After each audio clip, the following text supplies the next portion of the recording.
Hello, and welcome to episode 2 of Core Confessionals with your host, me, Ian. And tonight I have another old friend from the early 2000s Northwest Ohio Christian metalcore explosion, Marco Mendoza, who is not only a resident shredder ever since I was a wee lad, but he's literally been all around the country, going down to Florida for Full Sail and then going all the way up to the Pacific Northwest, doing literally the most insane sound production work, which we will definitely be getting into because that stuff is so rad. To being a professor at Bowling Green State University. But heck yeah, Marco, how are you doing, dude? I'm pretty good. Just kind of hanging out. It's I'm not used to staying up too late unless I'm recording a concert. So I have a cup full of coffee and just trying to force myself to stay awake. Cheers, brother, with my sheets cup. And my girlfriend so kindly donated for this special occasion. So, like I said, I've known Marco for quite a long time. And so if you are new to this podcast, before I get into the lore of Marco, so if this is your first time listening or viewing, Core Confessionals is kind of like a one-part historical retrospective about the Christian metalcore movement of the kind of early and mid 2000s, especially here in Ohio, but it was everywhere in the country and honestly, kind of globally, just around that time for some reason. And then also a second part, a little bit of a therapy session. Because there's been a lot of ups and downs, and I want to explore the good, I want to explore the bad, and I kind of want to explore the feelings of kind of the distance from it, because the older I've gotten, I've started getting nostalgia creeps in, and you just kind of look at things in a different light because you're more far removed from it, and you're trying to really kind of like understand feelings. And so I'm like, I'm gonna start a podcast about it, and bring on people that I feel like would really give a really full dimension kind of perspective of that time, and just kind of like we'll hash it out and talk some smack, have a little fun. But I'll be done yapping here in a sec. But Marco, I've known since, good Lord, what, 2004? Yeah, 2005. 2004 is probably, yeah. Because you were, my introduction to you was when you joined the local legendary Christian metalcore band, The Dawning, that I was familiar with because most of Ben was from Gibsonburg, Yeah. and I watched 187, the previous band before that, with Wings We Rise, yada yada yada. So much inside lore here. But Marco, from a distance was just, you don't see it now, but he had a beautiful mane of hair. And he now was, I have no hair. It's just going away. No, you got the Clark Kent, yeah, Superman I mean, curl. if my hair wasn't curly, it would just be worse. So much worse.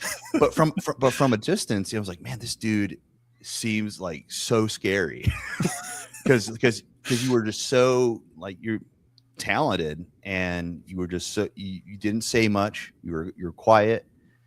But then my first meeting you was in a mutual friend's basement when I was like 16 or 17. I was like, oh, you're that guy from the band. Could you do a arpeggio? and you were like, yeah. But now that I'm done to be done yapping, can you kind of give me sort of like how you even got into playing in bands and how you got into The Dawning? Yeah, I mean, so I kind of grew up, I guess, doing a lot of, I guess, not great things. I partied a lot, and then which is hilarious when people hear that I like quit drinking and quit doing drugs when I hit high school. So I stopped doing that stuff, but then it kind of like I got super bummed out because like I was known as like a party kid, and then I was like I can't be around that anymore. So Right. I pretty much stopped, and then I was just trying to find ways to kind of pass the time, and then like not hang out with my friends that they weren't bad people. I just knew that they weren't the best influence for me at that time, and Gotcha.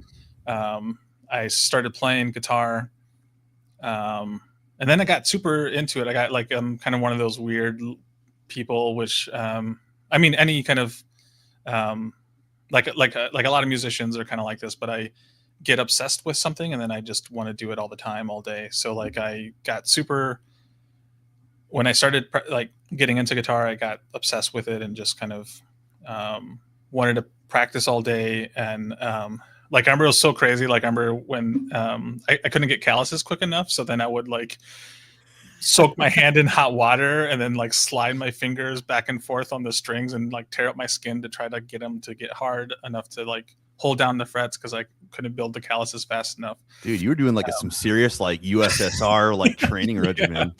I'm going to be the most powerful. If he dies, he dies. He shreds.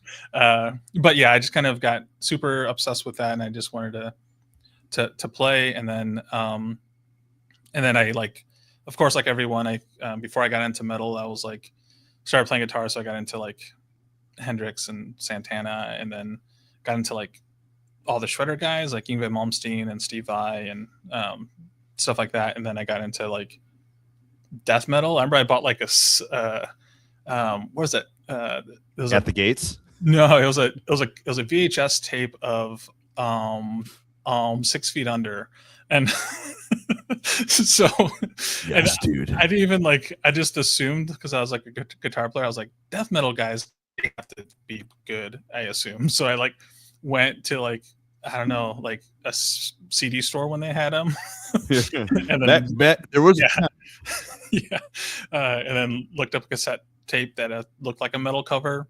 I was like, 6 Feet Under seems like a metal band, and then so I got them, and then there was some parts where he was doing some like either sweeping or trem picking, but stuff that I haven't really heard, and then I got into that. But yeah, anyways, I got super nerdy and got into guitar and stuff, but then yeah, like this is kind of a long how I got into Christian music was kind of like the only way to explain that is kind of to explain that I grew up Catholic, was kind of like hurt by a bunch of church people from a small town that's pretty racist. I'm Hispanic, and so I remember hearing a bunch of racist things from a lot of Christian leaders and like family members of them and stuff like that. So I turned away from Christianity pretty quickly. I mean, I think like when I hit high school, when I started playing guitar, I was pretty much agnostic, and then and then I was an atheist for a long time. And then when I was in high school, I used to sorry, in high school I used to find it fun to kind of try to trick Christians into things, like so like ask them about like, oh, did you know the Bible was changed a bunch, or like all these little things to try to like stump them. And I think that's high school canon at this point. But like I remember I was at this kind of hilarious. So like I remember they asked me in my art class to draw like a like a portrait thing, and like they picked like the top artist of each class, and I remember I was one of them. And so everyone was drawing these like underwater or angels and stuff, and I drew like a cover of Slayer, and so it's like I think it's Into the Abyss, where it's like a skeleton puking up a bunch of upside down crosses. So sick, honestly. And so like I remember people were terrified of me because I had like super long hair and a big beard, and yeah, and I didn't talk to anyone because like at the time like my like I have a stutter, but back in the day it was super super bad. Like I couldn't say my name, I couldn't have conversations, so like people thought the quietness was like, I mean, that's why it was so nerdy. Intimidating. Yeah. that's why I started playing guitar so much too. Is like I was like, well, this is a way to not talk, but also get emotions out, that kind of thing. I love that. But yeah, so like I was agnostic, atheist, and then yeah, there's some crazy stuff I saw, which I don't want to get into here, but I saw some like stuff I would say would be evil or evidence that there is a devil or evil. So then I was like, well, there has to be a God, and if there's like a devil or an evil, and There's something here. Yeah, for sure.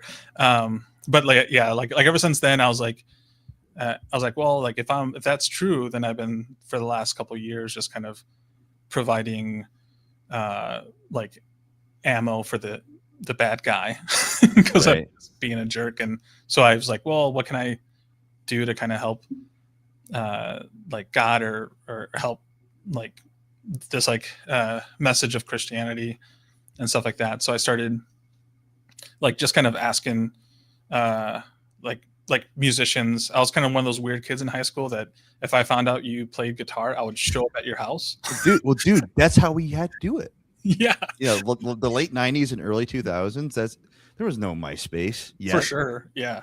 You have an amp and a guitar? And you're my friend now. I used to do this thing because like my stutter was so bad that I would write the person's name down on the piece of paper because sometimes that would help me be able to say their name. So then like had a couple of people tell me that they're like that their parent would answer the door and be like, I think this kid is gonna come beat up my son because he's like on a list. And so like just like nervously shaking a crumpled piece of paper. No, I'll be like, because I'll be like, is Tim here? And then like let me get him. And then the parent would just kind of but yeah, like I remember but I used to just I was just friends with a bunch of musicians at this point, and then I joined my first band I was ever in was like a Rage Against the Machine cover band. Sick. So, also high school canon. Yeah, for sure. And then I think that band, the guy wanted to be called like Metal Militia, but that was like already a thing. Like there was already a Metal Militia. And then I remember I joined, like some Christians asked me to join a band, and I don't know how to get into this because this is hilarious, but like run it. That's what we're doing this for. So this was with a pastor's kid. That's PK. Yeah, I don't know if I should name names or not. No, don't. You can leave that anonymous. But we're a band, and Slipknot was huge back in the day. So then they're like, well, we'll be like the Christian Slipknot. And so one of the dudes made us mask and stuff. And so like he wanted to like, he was like, I made you a mask, put it on. And I was like, no, it's okay. But we were, he wanted to, I think we were called Blood Clot, and which was, dude, I've known you for 20 plus years. This is the first time hearing about Blood Clot. Yeah. And this is so sick. and of course, like, I mean, like the dudes were awesome, and I loved playing with them because I was like a Christian band, and like they were like, I mean, we never played a live show. We made a couple songs. But then like, I remember things just didn't pan out with that. Although they're great dudes, like I said, but yeah, then I don't remember how I ended up joining the Dawning. I think like, I don't know, like it's like you just like teleported in. Yeah. Like in a Fred Flintstone costume. I can't even remember. I think my friend Jeremy, he was in a Christian band, like a pop punk band or like a punk band. And I think possibly the Dawning played with them, and that's how I met those guys. Right Lane? No, that's Davey and Jimmy. Yeah. I knew those guys through kind of the same circumstances. Yeah. But Gotcha. Jeremy was in a band with my friend Nathan Lunsford called Power Bomb Skippy. And that's a name. Yeah. Oh my God. But they're awesome. Like back in the day, like I would go to like so fun. Yeah.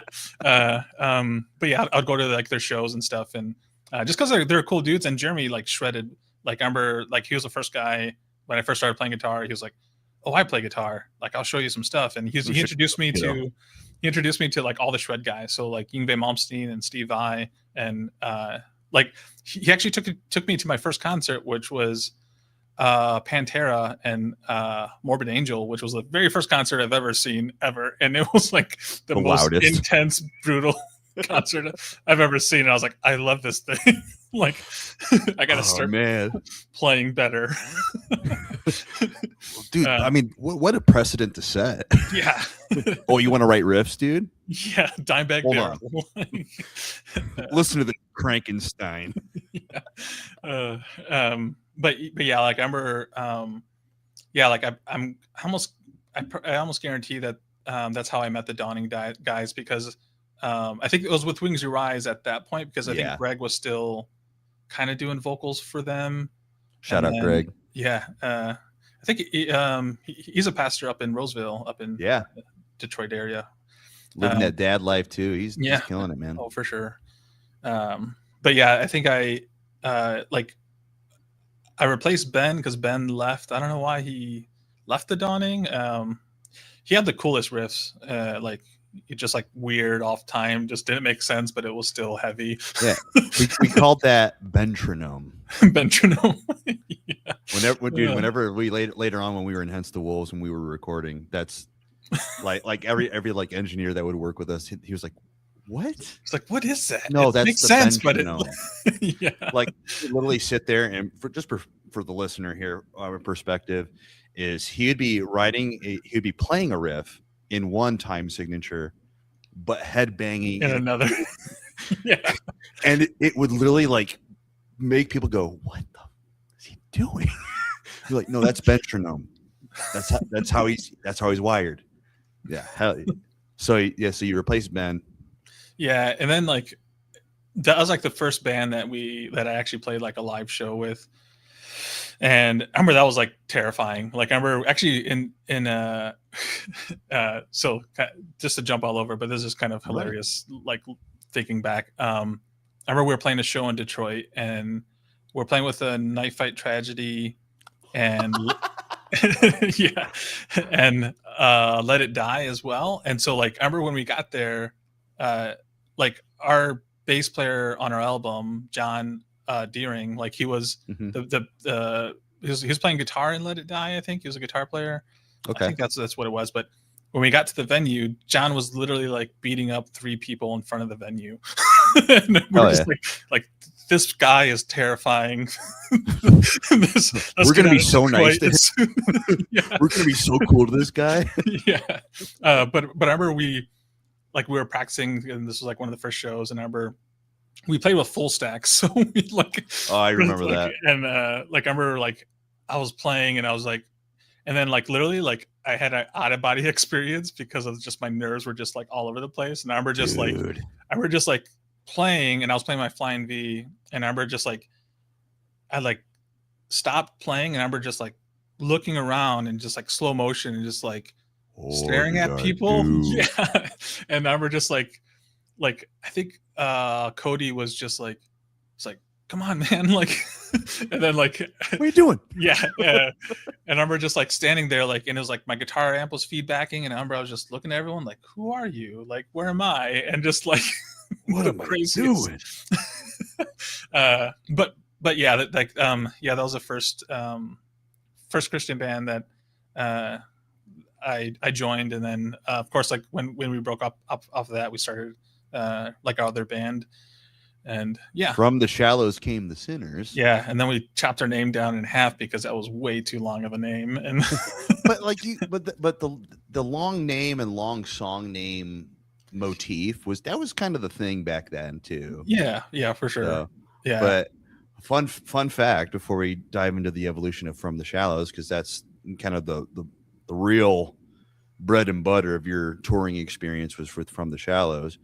I was in From the Shallows Came the Sinners for like 2 weeks. Yeah. I was going to bring it up. I was gonna see if you remembered. Like we were just like swapping through different bass players, like just trying to find like, and we never found one. Like we literally the entire time Yeah. you were in the band. Yeah, the entire time we never had like a solid like this is our bassist, like because like even John Deering, who's credited on the album on our album for bass, he didn't play bass on the album. Like Matt Smith, one of our friends who played bass, down in Cincinnati, played on it. But then John was a guitar player, and like he played guitar in the Black Dahlia Murder, and then we're just like, well, we eventually want this guy to write some riffs, and then like I remember after we recorded the album, we're like starting to write riffs with him, and then he was like, "Hey guys, I'm gonna quit the band." like, well, yeah, all right. But he switched to guitar like when he was writing these riffs, and we had a kind of a open. I think we had like there was a lot of shows where we just didn't play with a bass player, which in hindsight's crazy. It is. It's wild. Like I was like, something's missing. By the time I was like, I'll just add more bass to my amp. There you go. That'll be fine. Crank those mids as well. Really get a full spectrum here. Yeah. No, but I remember because I was so because I loved the Dawning because my high school bands played with the Dawning, especially when you were in it. You know, those backyard shows. Yeah, those are awesome. Yeah. You know, like even that because that's and we talked about that a lot in the last episode with JD of just like that's what we did in Northwest Ohio, corn-fed Ohio. It was just like, just you have a barn. Yeah. Good, yeah, sure. And so when you were because you and I we like had this like silent connection that we found through just like running into each other at Denny's at like 1 a.m. in high school and just being like, hey, you're lurking, I'm lurking. You like heavy music, I like heavy. All right, we would just kind of like talk on instant messenger and for sure. Yeah, and like I remember like I recorded like a rough like idea over those From the Shallows Came the Sinners demos, and we practiced a couple times. And it was like, oh, I think the guys really, I think we're gonna do this. And then it was like, so can you tour? and I was a junior in high school. Yeah. And it was like, oh, not yet. Can you guys wait like a year and a half? And you're like, no. And I was like, all right. But I'm sorry, continue. Oh no, I mean like I'll just kind of I mean, I don't know what else you would want to. I mean, well, so From the Shallows Came the Sinners. You chopped the freaking name in half, and then you became From the Shallows. Tell me about the kind of origins of that, because that's I think where like anybody that's going to find this, is going to be from that band. So yeah, for sure. Let's talk about that evolution. Yeah. Okay. Well, that band kind of started from two separate bands. So the band, The Dawning, I was in. Myself and the vocalist that they had after Chaz left the band and started our new band, and then there was another band called The Arson Portrait, and so out of Cincinnati, right? Yep. And so Brandon Howard and Stephen Poole were from there, and so Stephen Poole. Yeah. I'm sorry, keep going. I mean, we played a bunch of like The Dawning and The Arson Portrait. Always played shows together. Like Stephen Poole would have like his parents had a really nice house. They had a big basement, and they would have like pretty much festivals down in their basement. So like that rules. Yeah, and so like we became friends with them, and like Stephen and Brandon, awesome musicians. And then like Chaz as well. I loved his vocals. At the time, we're listening to like a lot of red chord type stuff. So just me, 2005. Tough, just a tough vocalist. And so like we were just like, I mean, there was some drama within the Dawning like towards the end, and right. It was just kind of like, what's not worth being in here. Like I don't want to add anything to this, or I'd rather leave than make it worse. And so where it's like, let's just go, let's just do our own thing. Right. And so we did that. We, like everyone moved to Bowling Green, which I felt grateful for because I lived closer to Bowling Green than anyone else. Stephen and Brandon moved up to Bowling Green from Cincinnati. Chaz moved here from Eastlake or what? Eastlake? Yeah, Eastlake. Yeah. So Cleveland area. Mm-hmm. And then we just kind of would practice and then play a bunch of shows. And like I said, we never had an actual full-time basis. So we would like teach our friends, like you're a guitar player, just fill in for bass for us. So we had we'll literally give you a bass. Yeah. We have an amp, we have a bass, just run it. But we started we did that. And then with a band, there's so many kind of changes and everything. So I don't know if you want me to get into all that. I can if you want. Okay. Right, so it was us four, and then some other drama kind of stuff happened, and then like there was kind of like a breakup. Like actually like I think From the Shallows itself was good. It was just external drama. Like we loved each other. That's why we played well. We wanted to do a band together. Like none of us ever have had any drama between us, between me, right, Chaz, and Brandon and Steven. But Steven got offered a drumming position in a band from Oregon called Inked in Blood. And then you do that. Yeah. It was first Imperial, I think, maybe. Imperial out of Orlando, maybe. Something with them. I can't remember now, but I know it was a bigger offer. Yeah. And we were just like, and he was like, well, I want to tour. That's what I want to do. And at the time we are just like, well, like I was going to college, right? And then like Chaz and them were just like Chaz and Brandon were working, and we're like, maybe, but we want to make money. Right. And so smart. Yeah. Responsible. Wish I would have thought of that. Yeah. And so Steven left, but Steven's like career has been awesome. Like he left to play drums for them, and then tour managed Asking Alexandria. Yeah. Asking Alexandria. Yeah. And then he started off doing that, like Inked in Blood, and then like at the time we were really good friends with the Devil Wears Prada. So like he ended up becoming the drum tech and just going on tour with them for them.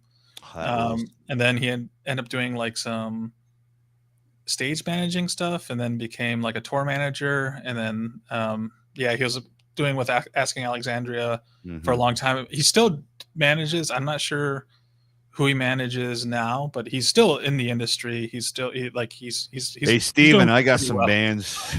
We need some management, please. And then after he left, then we were trying to find drummers, and we had a ton of drummers that we went through. And I remember Bruce Vermont, we had him play drums, and then John Ashton, which was a local shredder dude on guitar, but he was just ridiculous. He was in my high school band. Yeah. He was like, and he was like, oh, I could fill in drums. And we're like, no way, this guitar player is going to be any good. And we're just like, oh crap, he can. Yeah.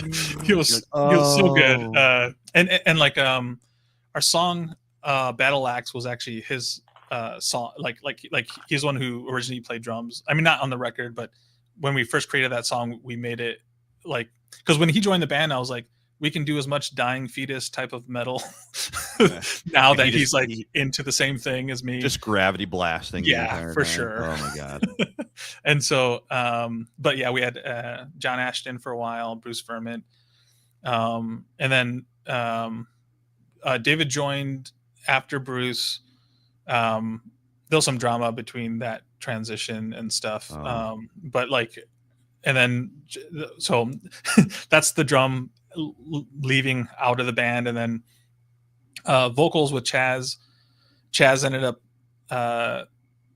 was it, I think Brandon left next. So Brandon was just like, I just want to like, I just don't want to be up here in Bowling Green. Like they hated Bowling Green.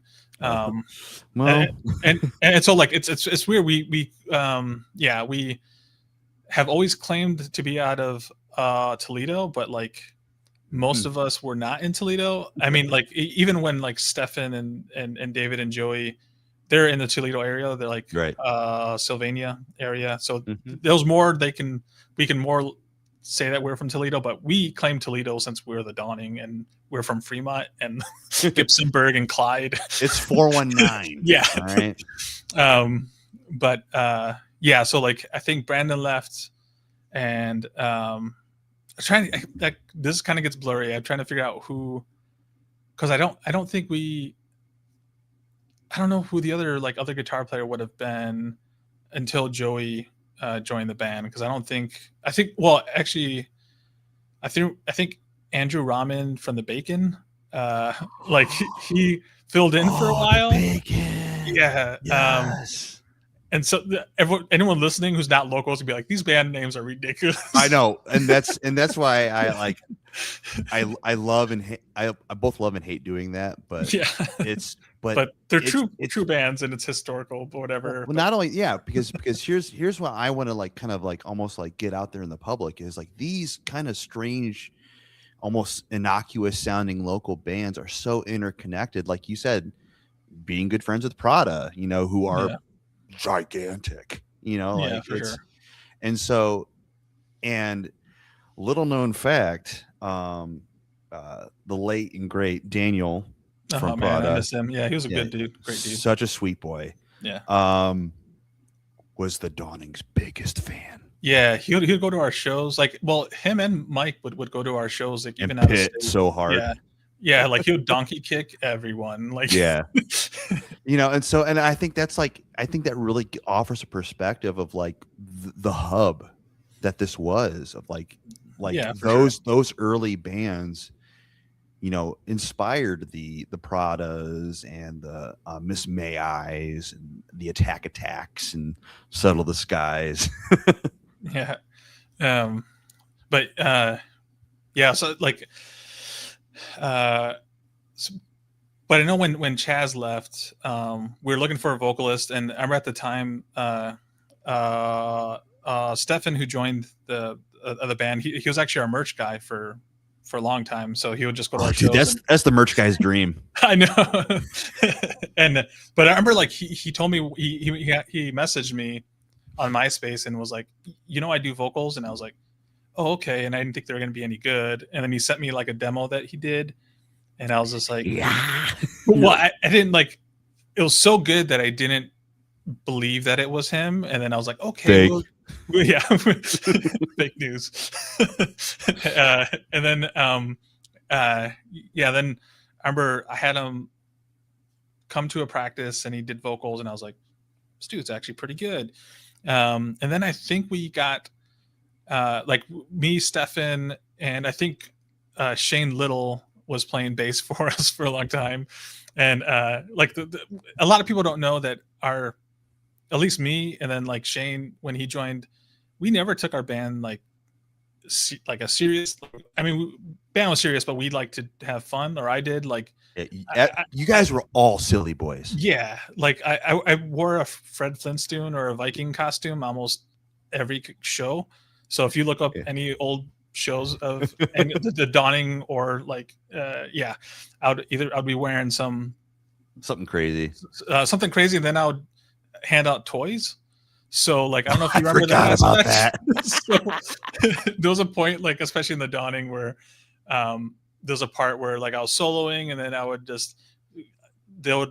be soloing, then I'll stop and put my guitar against my amp, and there'll be feedbacking, and then I'd pull a bag from behind my amp and just hand out like dolls and like little like because before a show I'd go to like the dollar store and buy these like dollar toys and spend like $20, and like I forgot all about this. And dude. So like, and like those were kind of our my thing, where I would be like, we'd be playing, like we're like part of the appeal of the Dawning is like when I joined it was like, oh, I want to reach people to show Christianity isn't like, people aren't stuck up, and like I just want to kind of be more down to earth, more willing to be. Yeah.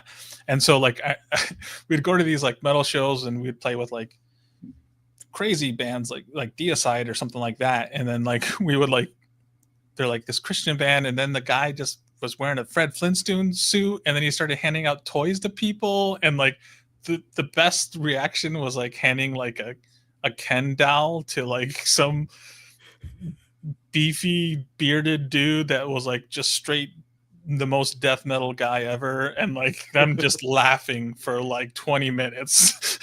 you literally shattered all their expectations. Yeah, for sure. And I mean, I think like my expectations of metal in general were like that's the thing that people from the outside perspective don't understand about metal is like the only reason I got attracted to metal was like that was the most non-judgmental amount of kids I've ever seen. Like just the like Yeah. they're very accepting, like, and people are like they hear the music and they're like, oh, this is scary and like all this, but like me being like a minority that like people would just call out and be racist, and me going to like a show like a metal show, death metal show, and people are just like, yeah, like I'm just there, and people don't care that I was You like, have a behemoth shirt too? yeah. Sick.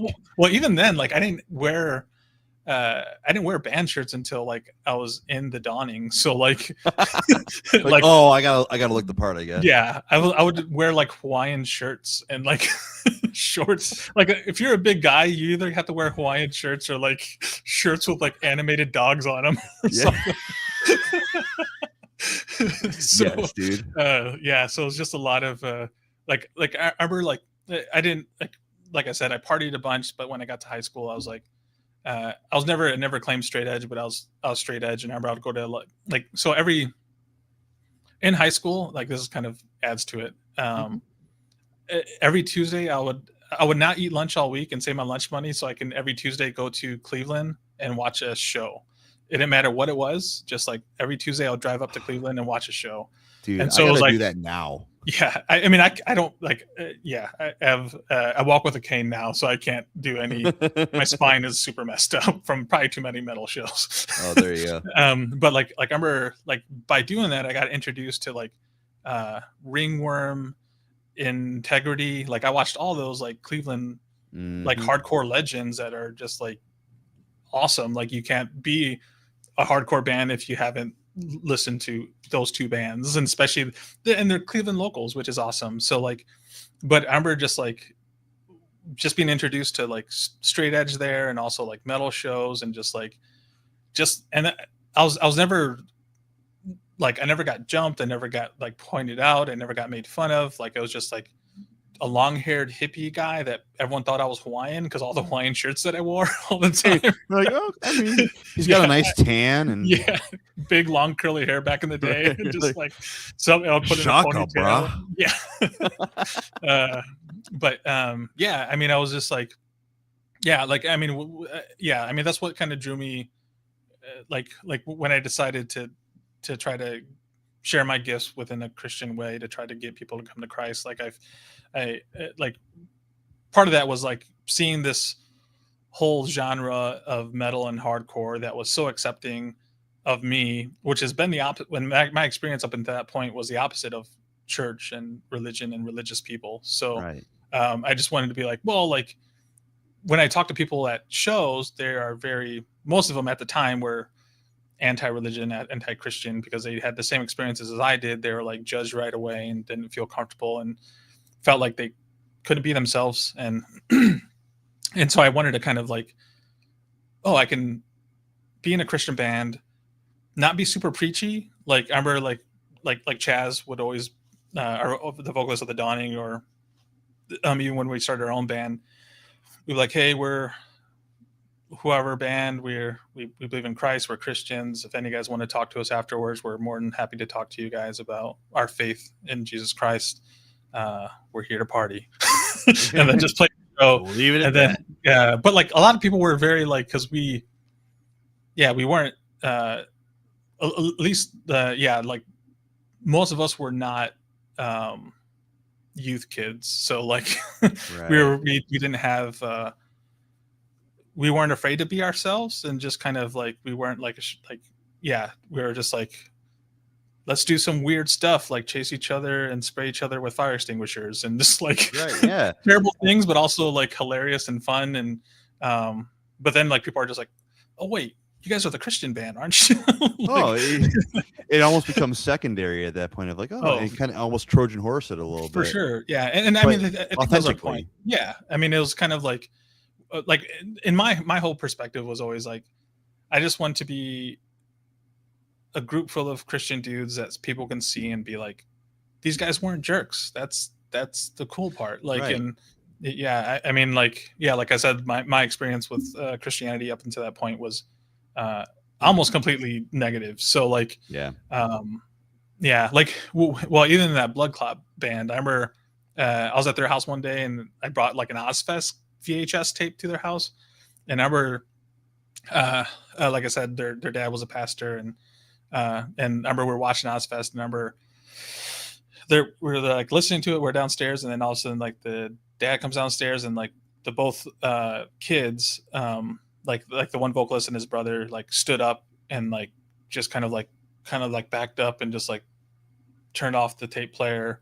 And then like I was just like, what is this? This is real weird. And then the pastor came down. And he's like, what the hell is this? And I was just like, and I think it was like Soulfly, which I was like, they're kind of religious. They're definitely not evil or bad. And like, they're super South American. yeah. And but like I remember, yeah, like I remember like he kicked me out of his house. He like threw the tape at me. Was just dude. like, it's like get the hell out of my house. It's like, and I was just like, dude, this is a pastor that I've never had a conversation with about God or anything, but that's my first experience with that guy. And then great. Yeah, I think that's what I mean. I think at that point is when I was like, hey man, I don't think I could be in the band here anymore with you guys. But it was just kind of like one of those, yeah. I mean, and there was a lot of kind of like, yeah, like I guess I feel a little lucky that I wasn't super, that the people I was in a band with weren't super youth group kids type stuff where I would have felt judged by just being like a normal person, or just like listening to like non-Christian music, like that was okay for everyone. Like, yeah, I mean, if it wasn't for non-Christian music, I don't think like our band would have had any riffs. Like, I mean, I didn't listen to any Christian bands. Like, I was just, yeah, for sure. Right. And I remember having a conversation with Jeremy from the Devil Wears Prada, like when we were both like, because when we were recording our EP, they were recording as well. And so when we were leaving, they were coming in, and we talked to each other for a little bit. But I remember we were talking about influence and stuff, and we were both huge Marilyn Manson fans. And that was like a very like, they were like, you can't, like other people would have been like, you can't listen to Marilyn Manson and be a Christian. Like that's just, and I was like, dude, the dude writes with so much heart in like in his stuff. Like it's like, yeah. So I don't know. Like I find that, I don't know. And like with like Deicide, Vital Remains as well. Like you can't listen to like, Vital Remains has a song called De-Christianize, and it's one of the best songs I've ever heard in my life. Right. And see, and I love that you bring that up, because like on episode 1 with JD, he really came from the perspective of playing with those youth group kids and being one of those youth group kids. But we also really talked about that judgment you were talking about from that community. And so like, that's why I think our friendship was so organic, and why because when you met me, I was also in my edgelord, atheist days in high school, but like, it didn't matter because you were human and I was human, and we just bonded over just music and stuff. And so like, I think that's what really kind of like almost like really softened my perspective as I was kind of like exploring different, tracks of spirituality, of like, no, this dude is just being a dude. And like, I love that the mentality of your band was like, I just want people to see us as like not jerks. Yeah, pretty much. And just who we are. And like, it's just the Christian aspect of it is just sort of like just a thing, it's just a part of who you are.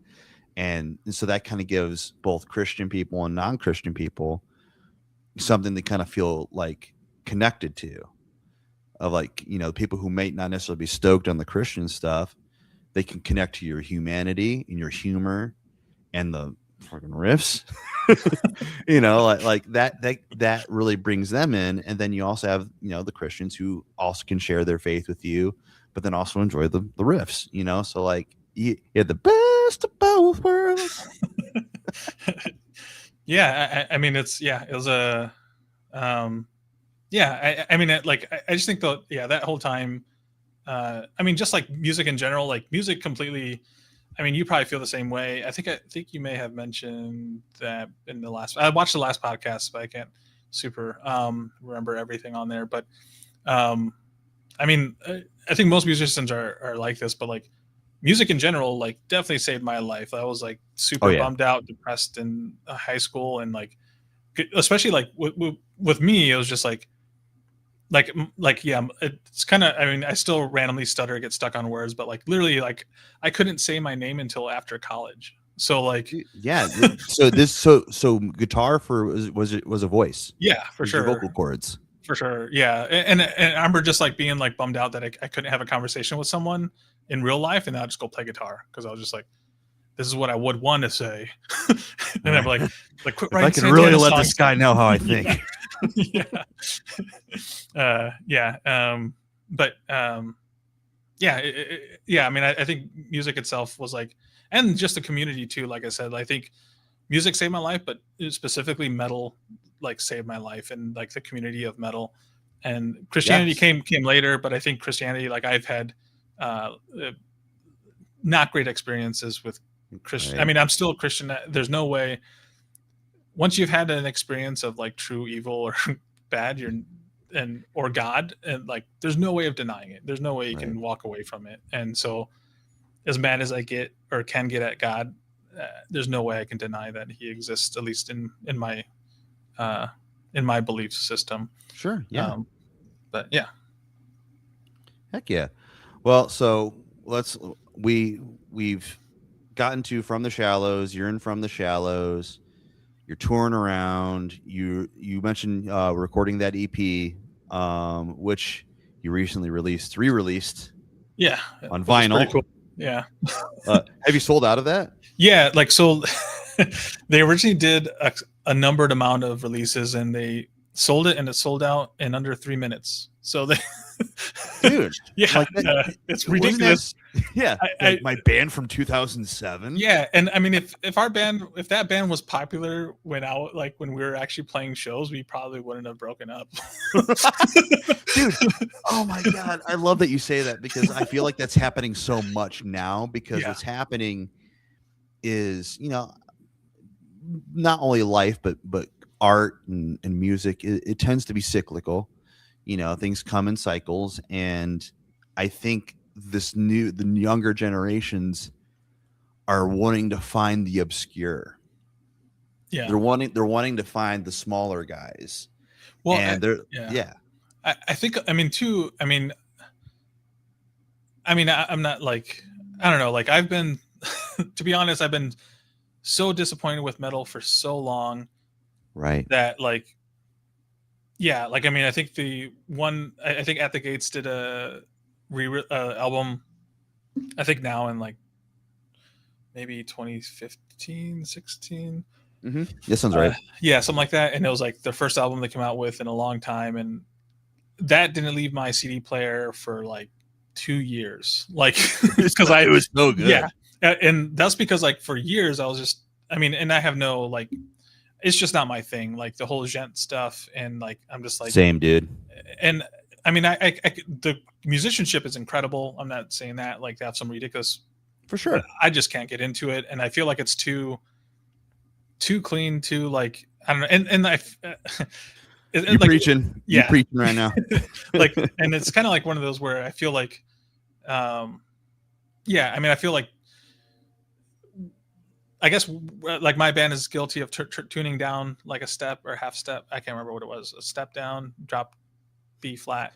Drop, yeah, Yeah, but like drop C and yeah. or below. But I feel like bands were just like, for the gent stuff, they're like, let's just get an 8, 9 string, 7 string, tune that down, and just like play the low string, and that makes it heavy.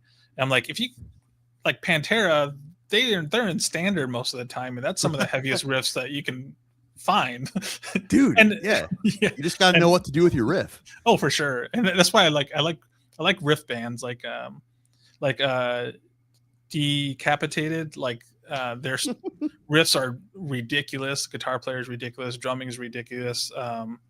Necrophagist, of course, that German vocalist guitar player. Like I remember I saw him in Illyria. I don't know if I told you, but I No. don't know if I have. Yeah, so I used these picks because he gave me one of these picks, and they're like just like the like 1.5 sharp Dunlop Like, picks, but yeah. I remember I saw him at a show in Elyria, like a little bar, and like after the show, like I remember I was just like, "Oh man, you're awesome!" Like, and then he was like, "Do you want a pick?" And like just all crazy German sounding, and I was like, "Yeah," and I thought it was gonna be a cool like necrophagus pick, and it was just a Dunlop 1.5 sharp pick, and I was like, "Cool."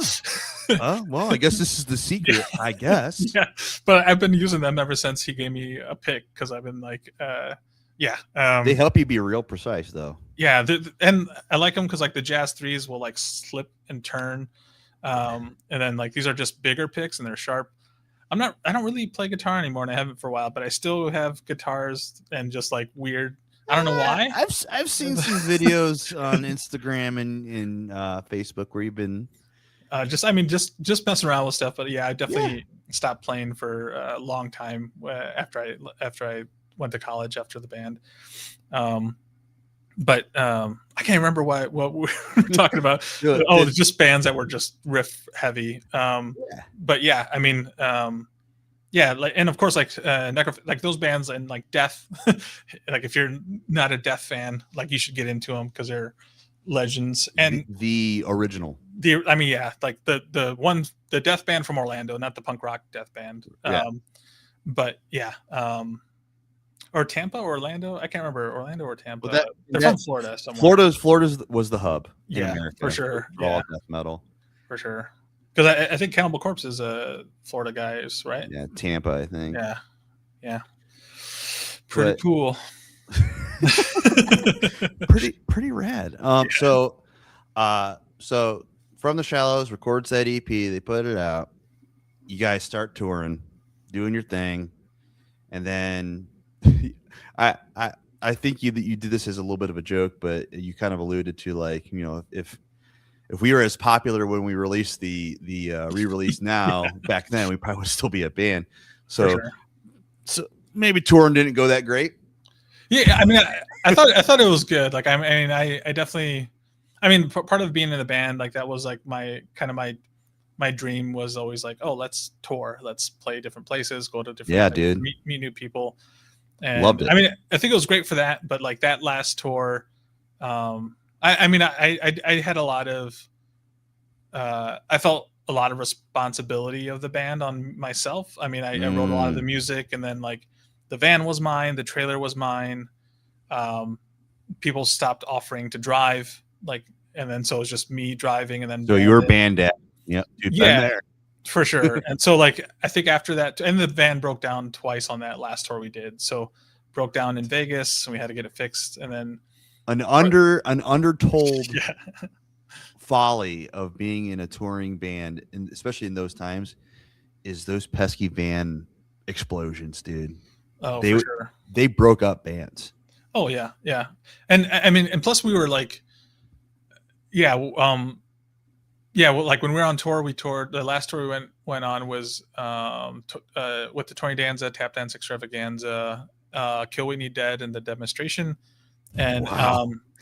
But our label, Matt, was this Tribunal? Yeah. He's a vocalist in one of the bands, and so like, but before that, we were selling our EP for like $10, and then when we were on tour, he was like, you have to sell this for $6.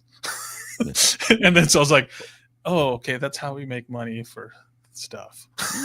So we like had to lower our album cost, and then like, it was just a bunch of so we're saving up money, and then to get more merch, and then our van broke down in Vegas, which is like not a place where people are going to be honest with you. And so like, like it was like a fuel pump, and it ended up being like, I think it was like $1,500 for them to replace a fuel pump. And if you know anything about cars, a fuel pump at the time was like $70-$80. So, and I was just like, I remember telling them, because like at the time, like our friend, Nathan Palmer was playing bass with us, and he called his brother, who's a mechanic, and he was talking him through it, and he was just like, there's a hilarious story with that too, when our van broke down.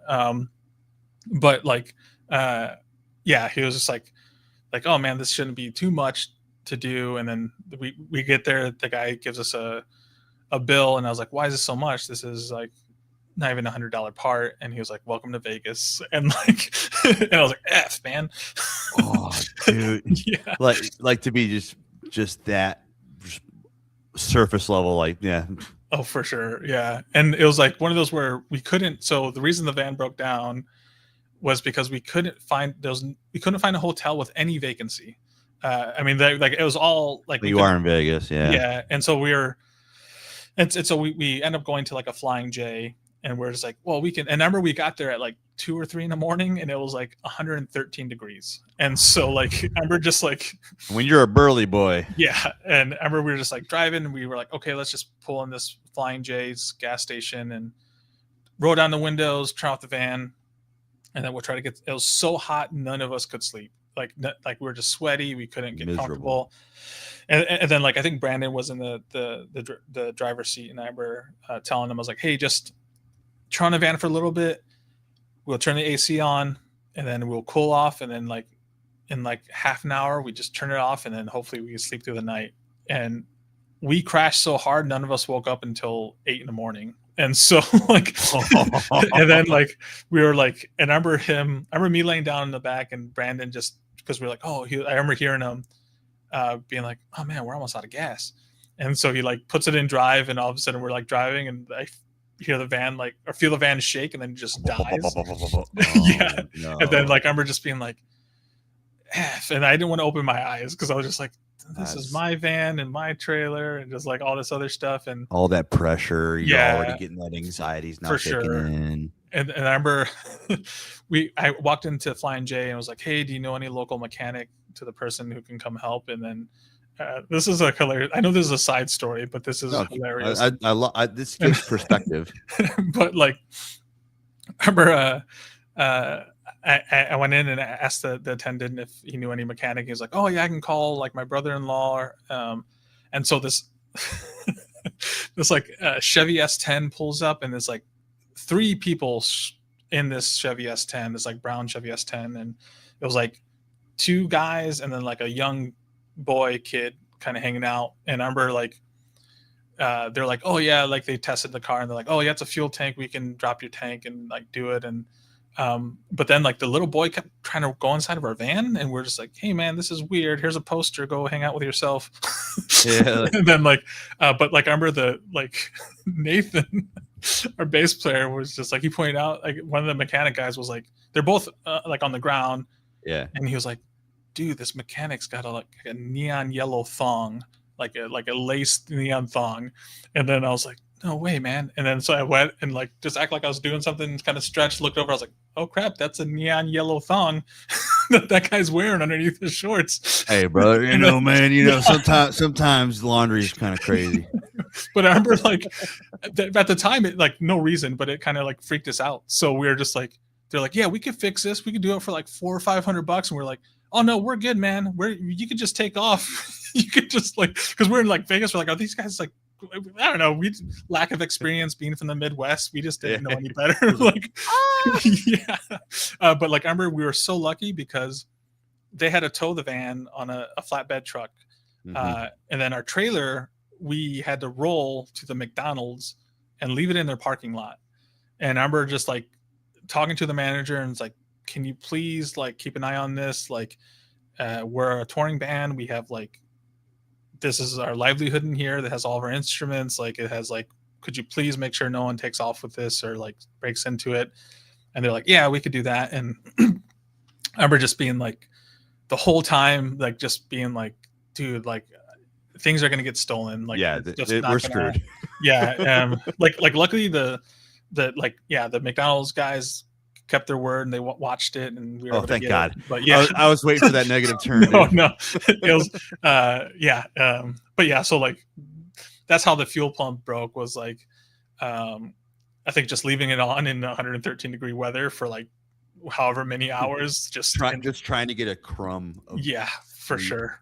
But and then we broke down to New Orleans on that tour as well. But luckily that guy, it was like Mighty. I still have like some keychains. It was like Mighty Mechanics or something like that. It was like a Mighty Mouse keychain. But that dude, like, he couldn't find the parts, so he went to a junkyard and got a part that would work to get us to I think we had to be in the next state, I think the next day. So he just found a part that would work, and he was like, this stuff isn't going to work on your car, but it's not going to affect the drivability. You can still drive to your next location. And he did it for super cheap. Like, he was like, just give me the cost of the what I found it at the junkyard for. And he's like, and then we gave him a bunch of merch because like he was just like a cool dude. Yeah. It was just like, and he's just like, he knew that we were just like some dudes that were just, and at the time he probably smelled the van and was just like, these guys need it. But like we were doing like the smelliest man on tour contest. So like I won, definitely won for sure. But like, it was like not something to be super proud of, but like, but still, yeah, you won. I won. I'm a winner. Hold that L, everyone else. But like, I remember I think the next day or 2 days we were in Pensacola, Florida, and I remember Kill Whitney Dead, I think, announced like we have a winner. There's no more use of this contest. Marco has won this. But like, I remember playing and like there was like people were moving out of like my way, like, and because I remember something like saucy. Yeah, because I remember when we played in Houston on that, and I remember it was so hot on the drive to Houston, and because the AC broke in like Vegas, so like that was part of the things that they're like fuel pump, but now your AC doesn't work. And I remember just good luck. Yeah, we had those like side van window things, and like it just felt, because we had to drive during the day. They said to drive at night because your tires will melt. And so we drove during the day, but it literally felt like someone had a hair dryer and just like blowing at your face. Like it was just like hot, just wind hitting you. Yeah. And like when we hit Texas, it's pretty much the same thing, but not as dry, I guess. But I remember like, I was just like, I'm so dehydrated. And I remember I went to a gas station and bought like ice cream was super cheap. It was on sale. And so I bought like a thing of ice cream, of mint chocolate chip ice cream. And I remember I was trying to eat it and drive, but it kept like just splattering all over my beard and my shirt. And just like, it was just like such a... Start drinking it. Yeah, I did. Like, that's what it was like melting so quickly that I was just like drinking it and driving it and drinking it. And like, all that dairy. Yeah, after we played our show, I threw up so much, just all over my shirt, all over everything. And this was like the shirt that I was like, I'm not washing it because I'm gonna win that like we're smelly guy on tour. And this is the tour that was sort of the one that was like, guys, I think we got to pack it up for sure. And like I remember at one point, like we were hanging my shirt out of the back of the van door so it would not smell that much inside of the van. But then like when the van broke down in New Orleans, I was playing with the shirt. Yeah. And then like, so it got all sweaty and gross. And then I folded it up and put it on the ground. And then it was just in the most humid place, one of the most humid places in the US. Marco, you're diabolical. Dude. Yeah. And it was like, I remember chasing Brandon down the street with it because he was just like, just swinging it at him. Just like a terrible towel. Oh, for sure. It was terrible. But yeah, I don't even know how we got down this. I'm sorry. I'm a very rambling person. No, so. we've established since episode 1, this is an ADHD riddled channel because the host, I am a rambler too. So, yeah. But I think I endorse these side stories because I think it really paints a picture. You know, this is literally what we were doing in this crazy ass time where this genre of spirit-filled metalcore, Christian metalcore, and we were, and I put a big emphasis on this, is we were kids. We were like 19 to 23-year-olds most in a lot of these instances. Oh, for sure. Living in a van for 6 to 7 months a year. Well, it was one of those when we were on tour, like, I didn't even get into like, so sorry, I'll do it really quickly. So after after Stefan joined, Bruce was still playing drums for us. Yeah. Stefan knew David, which was the drummer, and he was like, hey, I know this kid who plays drums really good. And so we had him. So good. Yeah, we had him try out, and we were just like, this dude's to me, I was like, that's the best drummer I've ever heard in my life. Like, yeah, that's why we stole him for the last incarnation of Settle the Sky before he broke up. And he was like, I can't remember if he was 14 or 16 when he joined From the Shallows. He So was a like, child. yeah, like because I remember when we were on tour, he didn't have a license because he just like I don't think. Well, I think it was more he just didn't have a license, but I think he was maybe 16 at that point. Yeah, he was super Um, young, dude. yeah, but like I remember, but then like I remember when we're looking for another guitar player at the time too, and like like David was really good friends with Joey growing up, or Joe Frost or Joey Frost, Yeah, and so like he was like, oh, I know a guitar player, like we've jammed together, we can. And the cool thing about them joining is like David and Joey, we all loved Pantera. Like Stefan hated Pantera so much, and so like, but we would like Stefan would hate. We just break out into like the every Pantera song on every album, just like just riff out on some like Pantera dude. riffs. You know what's so funny is when David joined Settle the Sky for his time that he was in. That's where we connected, was fucking Pantera. Oh, for sure. And Yeah. we would literally sound check with Broken, Yeah. and he would bum everybody out. Oh man. And it's one of those where I know like, yeah, I mean I like Phil is a racist piece of crap. And like Dimebag Darrell has said some real racist crap too, and I'm not gonna make excuses for that. They make great music, they're metal guys, and if you're like musician, like they're great musicians. Right. I'm not about that Not stuff. endorsing, Not endorsing the any things that have spawned from out of their own mouths, but the for riffs sure. Yeah. in a vacuum. Good God. Oh, for sure. Yeah. The solo to Cemetery Gates is still my number one favorite solo of all time. Oh yeah. I mean, I think just the way he played. I mean, It's all feel, man. Oh, for sure. Yeah.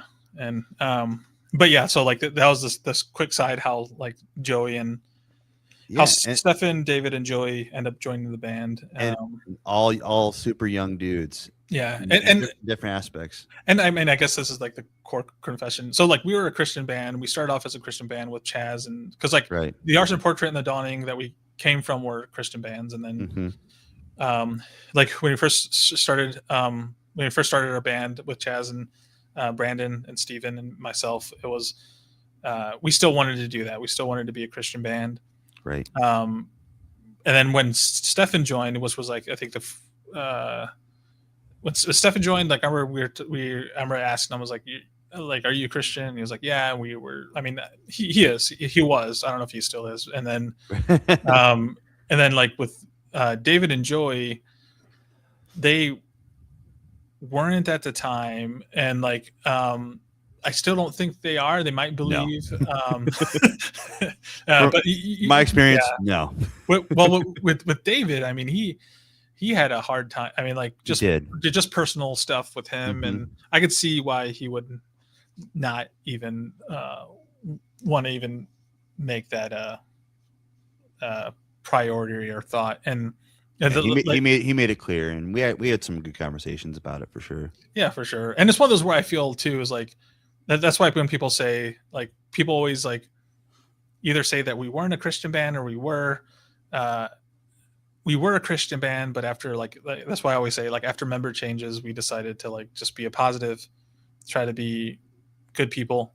And it's one of those where like, I mean, like I don't think I mean, like some of the best dudes I know are atheist agnostics, the most kindest people that I've met. And so like this dude right here, man, Ben, he was one of them. Oh, for sure. And like, I mean, like, my friend Nick Mason, which I mean, you know Nick, I think. Like he's been an incredible friend, but an incredibly honest friend. Like the entire time I've known him, he's never been like doesn't talk bad about people, just very honest, like just straightforward, solid dude. Yeah, for sure. And I feel like David and Joey, like I just spent I spent more time with David because I think when we were on tour, like Joey got kicked out of the band or let go of the band. And then so like it was a weird, I mean, like that whole, it was yeah, those are some reasons I don't want to like. Oh, you don't have to yeah. like the golden rule here is if you're not comfortable, I'm not going to force you to talk about it. Yeah, for sure. But like, I mean, I think they're all very kind. I mean, from my experience, from like, Yeah, dude. like certain Dawning members, and like my band's members and new members and ex members, I feel like the Dawning being an all Christian the whole time, I've had worse experiences with that band and people than I had in my like mixed Christianity and not Christianity band. But we wanted to be. I've always wanted to do. Right. I mean, that's part of the reason why I stopped playing too and stopped doing the band. I was like, I've always thought like if God gave me the gift to play, like if I can't, if this isn't to promote Him, like why do it at all? And so like I stopped playing guitar once I hit college. So like I barely started playing guitar when I moved back to Ohio. Now like 8 years ago. So like there's been, I mean, it's been almost 20 years since we made that album. It's been like 19. So like, good God. Yeah. There's been like over like a decade of like me not playing guitar at all. Like, and so like, I mean, of course, like I'll still play. And I remember like when I was living in Seattle, working at some recording studios, if a guitar player couldn't come up with their part or play their part, I would play it for them. But that was with me not really still not playing. It was just some people play weird or have a hard time playing, I guess. Right. But yeah, so I just wanted to kind of, because I realized I didn't mention Joey and David, but like, I mean, the incredible, like everyone, like Stefan, incredible vocals. I mean, everyone who's been a part of my band, that was the most important part was like, are they a good musician? If they're not, then they're not going to be in the band. And so, I mean, and Joey, I don't know if you ever get the opportunity to see Joey Frost, he uppicks everything. It's the most. I forgot about it. It's infuriating, but so funny and awesome. Yeah, he's because like we trem pick everything, but he just up picks twice as fast. So but yeah, he's like he's incredibly tight guitar player, and David as well. Like I think that's why they grew up playing together. So like so like they guitar had that and drums. chemistry. Yeah, like they were both like, and like it was weird too because like they were. I mean, they would hate that I say, but they were really into nu metal. Like, and I know that it's cool now, but like they were legit like Limp Bizkit and Korn and just like, but like really into them. Good. Yeah. But like for me, I was just like, I want real metal. Right. But like, I mean, even our drummer, I mean, that's some of the clashing was like, I might be kind of hard to work with as a part of the band because I'm pretty like, well, you had a very specific sort of vision for it. Sure. And because like I remember when we had Bruce Vermette, also incredible musician, prog genius drummer. But I remember like he would always want to play, like he was really into Dream Theater, so like he'd always want to play like off time stuff, and he'd be like, okay, you play 6/4 and I'll play 6/8, and then we would and I'm like, got a gong 5/7. And then I was like, no, man, just gravity blast the whole time. That's what I want. So, but like incredible musician. Like I wish we would have done. We had some pretty cool stuff that, because I think when he was playing with us, we're writing some songs more like the Faceless kind of like off time weird. I remember runs. You showing me some of those demos. Yeah. So like I mean, like a lot of people are like, oh, you only made those like 6-7 songs on our EP, but like those like we've had so songs many. With every member that we've had, so like there's a before, the reason why I want to kind of put a pin on that or a button on it because that you sort of shown something that I think is not really broadcasted a lot in this time, because I know Settle the Sky experienced this, and I know for a fact that From the Shallows experienced this, is those lineup changes. Yeah. So you're constantly and it was by proxy of surviving, of keeping the machine going. Yeah. and dude, I want to keep the band going because I still want to do cool stuff. So you're like, oh crap, this guy got kicked out or this guy quit. And so then you kind of scramble and you, like you said, at that point, you're like, okay, are you a good dude? And are you a good musician? Fit that criteria, bring him in. And so you're bringing a whole new dynamic, a whole new chemistry, and all new ideas, which can be good, but also it can be pretty chaotic. Was that sort of Yeah. how it was towards the end? Because I remember you had like Gabe Fry in there at some point too. Yeah, for sure. Yeah. Yeah. It was kind of like, I mean, yeah. So like a lot of it was we were trying to like fit with the new members. So like I remember there was some stuff that when Chaz was in the band that like we had like I mean I released some of the like VHS cassette recording yeah. I remember those on Instagram of some of the songs that we did, but we had a ton of songs that we like once that wouldn't fit right with Stefan's vocals, or that I was just like, if Brandon's not playing in this, it's not going to be right. Cause like, and so like that was his voice on the guitar. Oh, for sure. Yeah. And I mean, there was a song that he was the like lead guy in. It was like a really cool, long delayed song that he did like a solo delay thing. And I thought it was the coolest thing ever. But I think I think there's some of the footage on Instagram. So we end up just having to change a bunch of stuff. And then when I went to school down in Florida, after I left the band, Gabe Fry moved up from Missouri and replaced me. And then I forgot he literally replaced you. Yeah. And then they tried carrying on after you left. Yeah, and I totally forgot about that. And then I think like and that's when Pierce joined, and then Bobby Foodie. I can't remember. Oh my god! Yeah, no, I know who you're talking about. Yeah. And then I know one of the guitar players left, either Bobby or Gabe, and then they asked Joe to rejoin. But then they're having a hard time writing music. And then so I remember, and they asked me to, or like I think Stefan or someone. Can you write? Ghost write? Yeah, for sure. And so like I was writing some stuff for them, and then like I think then by the time I graduated, Gabe left, and so they're like, "Well, just come rejoin the band." And then, but then at that point, like I remember like I had a bunch of demos.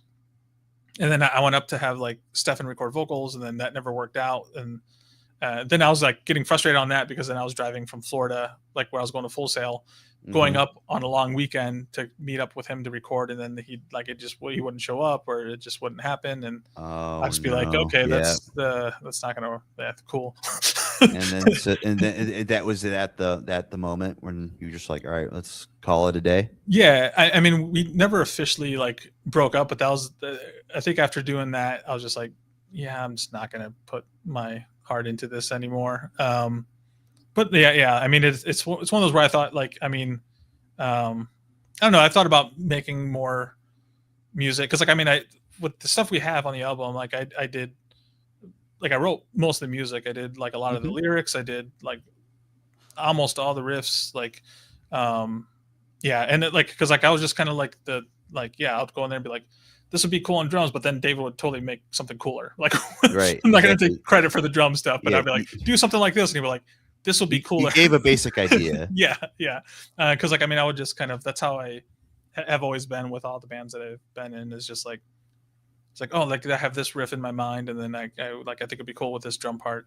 I'm not that creative anymore. Like you definitely lose it if you don't like keep up with it. Interesting. So it's just kind of it's one of those where like I actually stopped playing because when I hit college, I almost failed my first semester because like I literally like, and it was a good thing back in the day, but like I couldn't concentrate without riffs going in my head the entire day. So like plagued by a riff, dude. Yeah. And so like I was like, I'm gonna fail out of this really expensive school that I'm going to. And I was like, I gotta either decide, do I want to do a band, or do I want to get a degree and hopefully get a job somewhere else. And so I decided to just focus on school.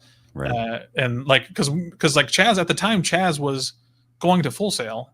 And so like, Forgot he was. yeah, so me and him started a band called City of Vultures for a little bit.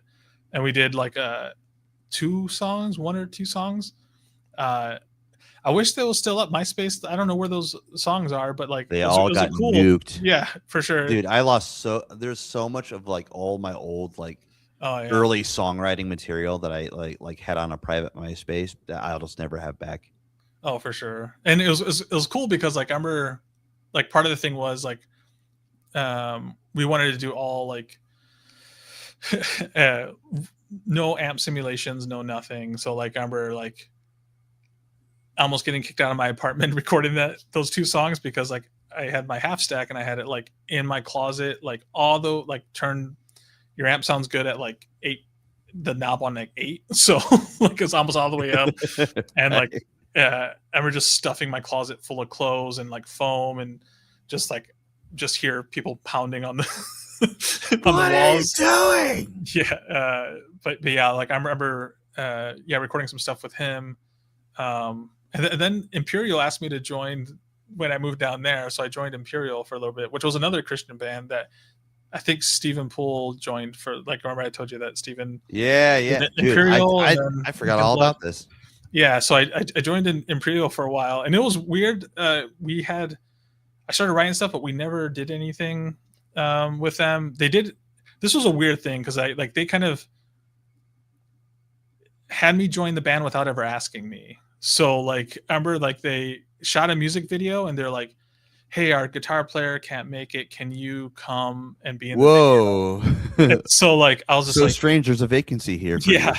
And so they had me record this music video that they have and I'm in, and it's just like in the forest and like Dale's like chasing a girl in the forest, and there was a bunch of Full Sail kids who did the video, so like it was like kind of worked out that it was just there.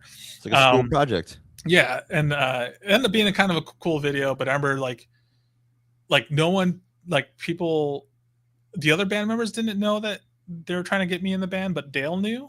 And so like but like I remember like Dale told them, I think, that I looked a lot like the other guitar player. And I was just like, and then like the other guitar player they had at the time, he was kind of a jerk, but he was just like he was like, he looks nothing like Josh or whatever. He's like, he looks like he ate Josh. And I'm like, what the F, man? A fat joke? Come on. I was like, you're not skinny either, man. Dang, dude. And then like but I was like, okay, we can riff and see who's the better guitar player if you want to play at that. All right. Fire up the amps, boys. But yeah, so like I remember they had me try writing some stuff with them, and I started writing down some ideas, and then nothing ever happened with that. So then it ended up, and then at that same time, like right after that is when I think Stefan asked if I can help write some stuff something. Yeah. And so then I was like, oh, I got these riffs that I started. And so I, which I wish I have, like, there's one song. I mean, I have like 5 or 6 songs, I think that I did, but one of the songs has like a breakdown that's like 3 minutes of breakdown. And I was just like, this is overkill, but I just want to see what happens when you just leave a breakdown to keep going like this. Like, and I know for a fact it would have went so hard regardless. Yeah, I was super stoked on that, because even like like my ideas for like the drum patterns and stuff, I was like, this is gonna be really, really fun. Like it's but yeah, we ended up, I have them somewhere, but yeah, those are not gonna deep in the archives. Yeah. But so okay, so From the Shallows, kind of donezo. You tried get kicked into it. The juices weren't there, and you had to kind of make that decision. Am I going to keep going down the path of riff, or am I going to get a job? Yeah. and so you chose, this illustrious career that you've had, which has been a absolutely insane journey. That I've just kind of watched, on the sidelines. You going to Full Sail, because I remember being on tour with Settle the Sky and visiting you. Yeah, you guys stayed with us. Yeah, stayed you guys at your dorm. Yeah. and we recorded an intro song with you in your dorm room that we were trying to demo out as a new song. And so I go from that, and then out, like not too long later, you're up in like Seattle, like doing like sound engineering, sound production stuff for like the Seattle Seahawks. And I was like, oh, what? Yeah. And then kind of in the ebbs and flows of our friendship, I think we just kind of go on our path, on our life journeys, and then we just kind of full circle, and then we meet again, in crazy circumstances like a podcast. But like the next time we ran into each other, you're like, oh yeah, I'm a professor at BGSU, and I hold it down in the studio here, and I'm just like, dude, like you had such a full spectrum experience. Yeah, it's been pretty wild. I mean, I would say like, I mean, even I remember when I first was going down to Full Sail, like even my roommates that end up meeting from Seattle and moving with them, they were like so.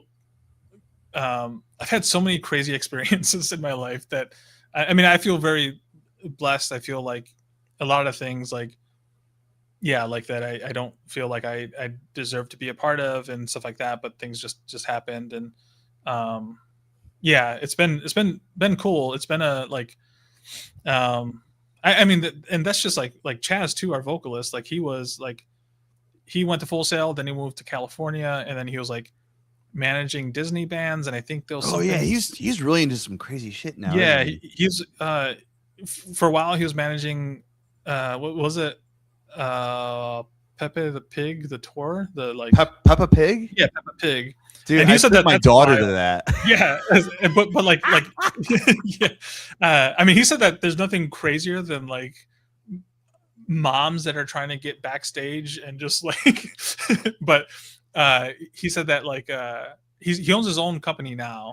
That rules. Yeah. Good for Chaz. Yeah, he's a good dude. He's always been a great dude, and he's doing some really cool stuff. Like he has, I can't really remember exactly what something to do with like managing like either a light company or light companies or production companies. But I think one of his production companies is on tour with Taylor Childers. I can't remember. I don't know how to say his name. I have a couple of his albums. Yeah. Artist. Yeah. Yeah, the redheaded like that guy. Yeah, I actually have like 2 of his albums, so it's not that I'm not a fan. He just never says his name on his albums, and I don't know how to say it. You're like, and I'm the same way, especially with names. I like for sure. Anytime I'm in a situation where I have that like instant panic of seeing that name on a piece of paper, going, "Oh no, I'm gonna beef this." I mean, like it's crazy because like even like I'm so bad at names, and being a professor is like I didn't even think of that. Yeah, I butcher so many names. Like there's like, especially because like I grew up Hispanic, so like a lot of these like names I've never seen before. Like yeah, like I can't remember what was those like literally like you know how like there's the Jeff like Geoff. Like, I literally was calling Geoff. Yeah, and I was just like, I literally was calling a student Geoff for almost an entire year. Hey Geoff. Yeah, and he would just laugh like, oh, that's fun. It's a fun. Yeah. And like there was a who else? There was a yeah, just kind of like these names that I've never known any Jeffs that are spelled like that, or like yeah, there's just a bunch of like names that I culturally that just aren't in my culture. That especially even just last names. You know, you get like sure. some of those Eastern European and Polish last names. You're like T's and Z's, and oh no, I'm so sorry. I always give the prerequisite of like, I'm so sorry. I am so bad at this. Yeah. So if I beef this, I told you. And it's one of those where I apologize right away, like first day of class. I'm like, I'm kind of not great at names, and so if I say your name wrong, it's not to make fun of you. I just correct me. And I'm wired. Yeah, I was like, I'm the idiot. I'm the one who doesn't know. Like, I just like, you guys are totally fine. But I will assure you, I'm gonna give it my best. Yeah, for sure. No, I always tell her I'll give 200%. And If I'm gonna beef it, I'm gonna beef it hard. and one of the hilarious, like, this is pretty bad, but so like there's like Elijah in the Bible, like, and for some reason I'd never seen it outside of the Bible. So I have a student worker right now, Elijah, and like when I was setting up an interview for him, I thought it was Alicia, like Alicia. Oh, And so like I expected a girl to show up, and then I was like, so hey, it's like, buddy. I mean, like it's 2025. They can be whatever they want. Oh, for but sure. like as soon as I saw him, I was like, is it Elijah? And he was like, yeah. And I was like, I don't know why for the last couple of weeks I thought it was Alicia. And just like the worst.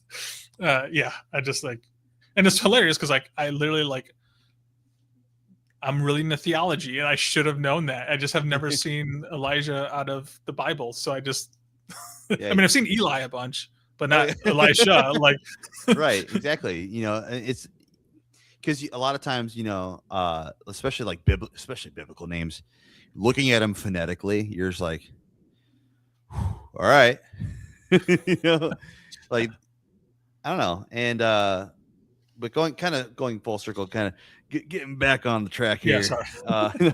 No, dude, I love all this, and it really gives a perspective. So I'm gonna kind of run through kind of like the 3 questionnaire here. Yeah. And then we'll kind of put a pretty little bow on it of just sort of like, you know, how we're feeling about the whole entire experience. So the first question I always ask is there, again, in, like I said, at least 3 times in this episode. Yeah. If you're not comfortable, you're not going to say it. It doesn't have to be the actual worst thing you've experienced, but what was your worst experience in your time in specifically the Christian metalcore industry part of it? What was your worst experience that you're willing to tell? Yeah, I mean, to me, I mean, I feel like, yeah, like I think JD had a lucky, I mean, or I've had a real bad time in my situation. Oh yeah, I mean, like yeah. So he said that, I was like, oh damn. Yeah. But like, I mean, I'll say like, I don't know, like I feel like a lot of it for me, I mean, I don't know, it's gonna sound weird, maybe possibly, but like, I really wanted to be like, as cheesy as it sounds, like a warrior for God. I wanted to be like, I was very like, this is kind of weird perspective, but at the time I was like, not as much for God than I was against the devil. So like I wanted to be like Michael the Archangel and just like go like out there with your flaming sword. Yeah, just like I just wanted to like be heavier than a heavy atheist band. I wanted to like play better than atheist musicians. I just wanted to like interesting. Yeah, and so like I had a like I was very like I had a mission. And so like whenever I saw people that I feel weren't, I mean, I know like the judgmental thing, but like I feel like once you place that I'm a Christian band, I'm a Christian person, I feel like there's some judgment that is deserved. And I feel like a lot of it was fake, man. Like I feel like a lot of people, like once being in a Christian band stopped serving them, they stopped acting like they were a Christian person. And I feel like once like them being in a Christian band stopped getting them the ability to sleep with girls, which a lot of like I called that out episode 1. Yeah. I mean that's 80%, probably even more, of the Christian bands that I knew were dudes that were just trying to sleep with youth group girls. Like it was kind of a terrible time. Like, especially from my perspective, I'm just like, I want to do this thing that is like, and it's all these people who are in these bands who are saying they're promoting this thing that they want people to come to God, but like they're just saying that and then looking for the like next person they're gonna like be a terrible person to, like, and by that I mean just like sleep with them and never talk to them again, kind of thing. And just like and like I feel like even within our like friend group, I mean, I feel like so many people, once they like, these are like youth group leaders, that Christian band people who like, as soon as they could get the chance or once to stop serving them, it feels like, from my perspective, it could be wrong, I could, but like, it's happened so much to like, so like, I feel like there's no way it's a coincidence that like most of them, after being in a Christian band, stop being cool, like they stop believing in God in Right. general. Like, and yeah, so like, I don't know, like I feel like, um, I feel like that's kind of like my experience in the whole. I mean, there were. I mean, I met some really incredible, great people. Right, and that's it. Is the second question is Yeah, what is a pot, a positive. Yeah, more positive side of it, because yeah, so before we get to that point though, I do want to kind of like sit with this, because you sort of like made a couple points that really kind of like I said on episode 1, I was born with a tinfoil hat. That's just, it's in my genetics. I try to have a conspiracy about something, or a theory about something.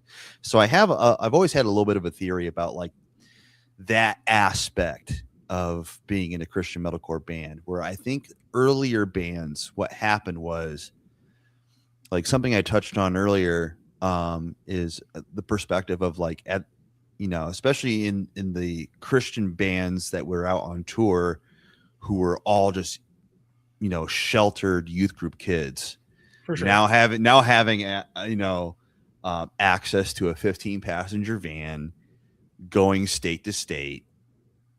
So they're these kids do experiencing and seeing these things for the very first time, and so they get, obviously, a lot of temptation, and they fall into a lot of things, and they go, oh, kissing girls is pretty cool, I guess, and beer is pretty cool, I guess.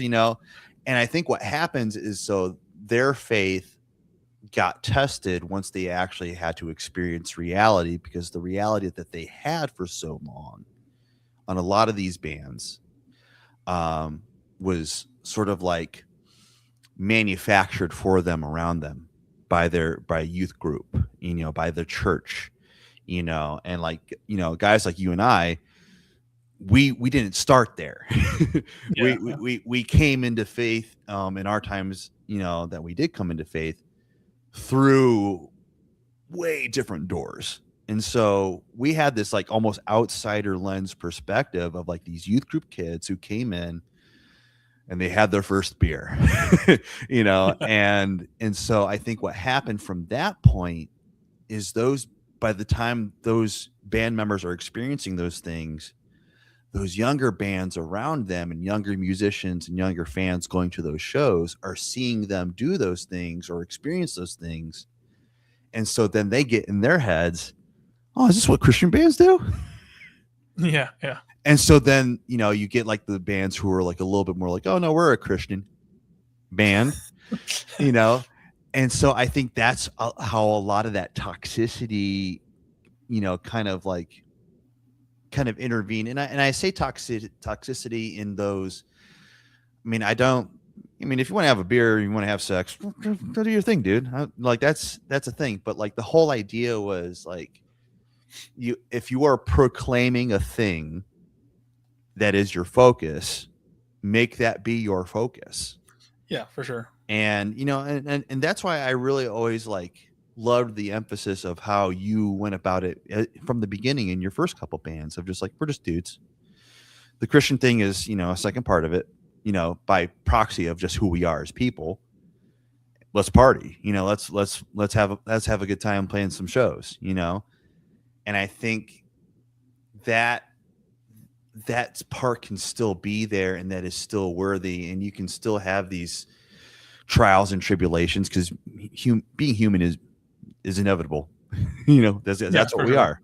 We're going to go up and down. We're going to try different things. You're going to see like, the time we talked about, we saw a guy doing coke for the first time. We're like, what?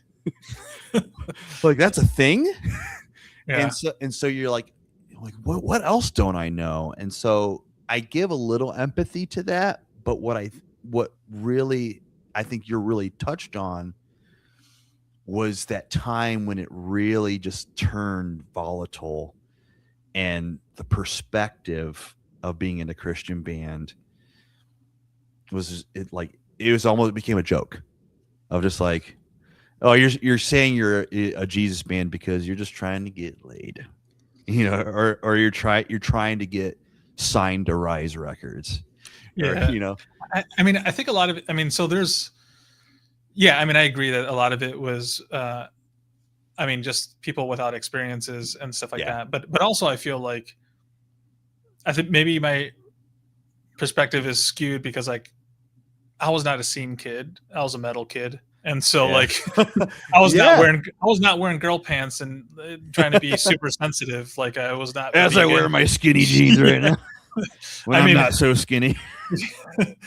So like, I mean, I feel like, I mean, I was into metal. I mean, and a lot of it is like, exactly. It's like when, yeah, I mean, that's like kind of like, I understand that like I was, I mean, temptation wise, no one's going to go after the fat kid with long hair and a big beard anyway. So like, it's easy for me to judge from far away, but also I feel like part of that scene look was to get seeing girls. So like, and so like, that's like, I mean, yeah, I mean, but yeah, I mean, I think a crazy lack of, I mean, I think that was a frustrating part, was like a lack of experience and a lot of people acting like they had a lot of experience. And I mean, yeah, like I remember those at Cornerstone, I remember hearing the story that like I remember like this girl put on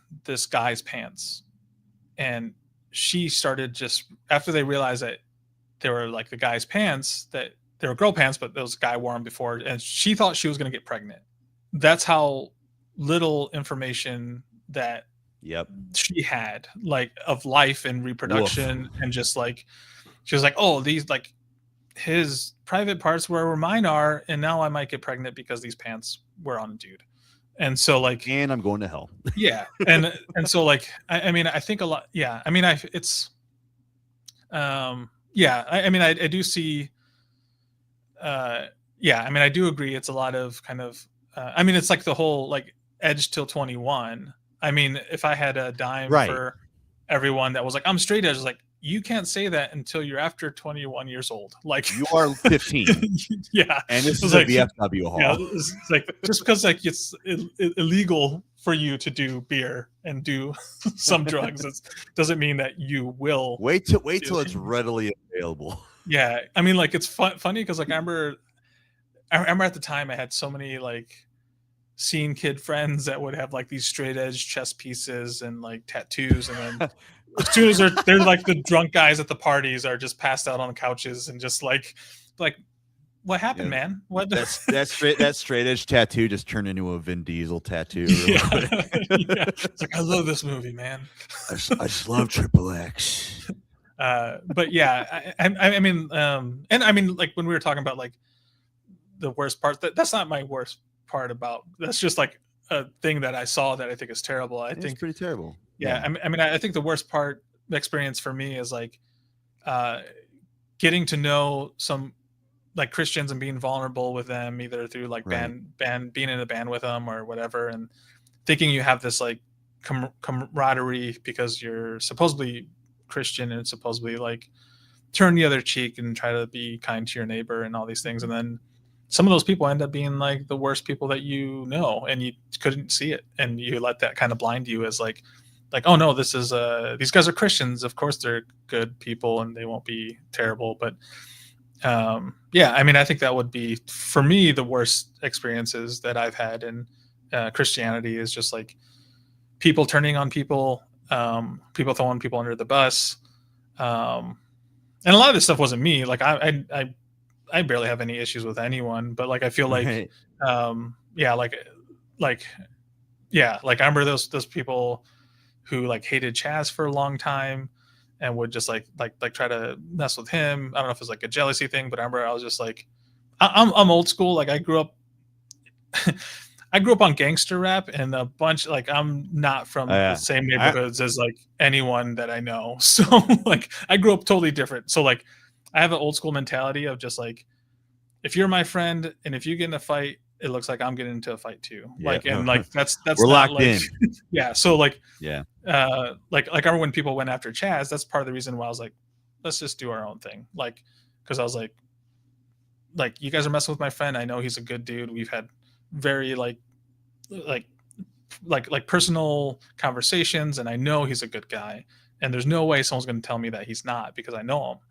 Yeah. And so like I've always had people's back if they've had mine, and I just like I'm all about like sticking with people that I know who are good, and if anyone disagrees, F them. Like, it's just you know your tribe, dude.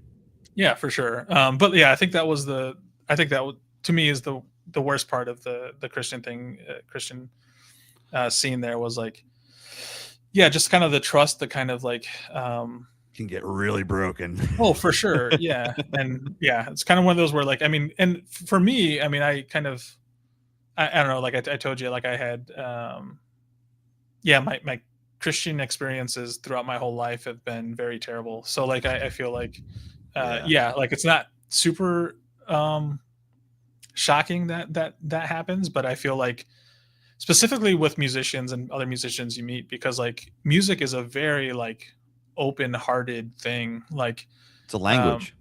And I mean, I feel like there's very like it's a very vulnerable thing to create music with people, and I feel like you end up you're speaking a language that there's no vocal for, unless you're doing vocals. But I mean, but even still, even how you're doing the you're sharing your emotions, your ideas, and your feelings. And so like it's very personal, and I feel like in a band, I think that's why there's like just a lot of vulnerability. And when it's a marriage, dude. Yeah, for sure. And when it's betrayed, it's like exactly. It's like it feels harsher than it probably is, but it's also a personal thing. But it's still real, and it's how it feels. Yeah, for sure. But yeah, I think that's the worst thing. I mean, that's rough. Yeah, but like I mean, I think the things that I thought that I saw a bunch of was a bunch of Christian bands kind of claiming to be Christian and just pretty much sleeping with everyone and kind of being a terrible person. And of course, like bleak reality of that time, for sure.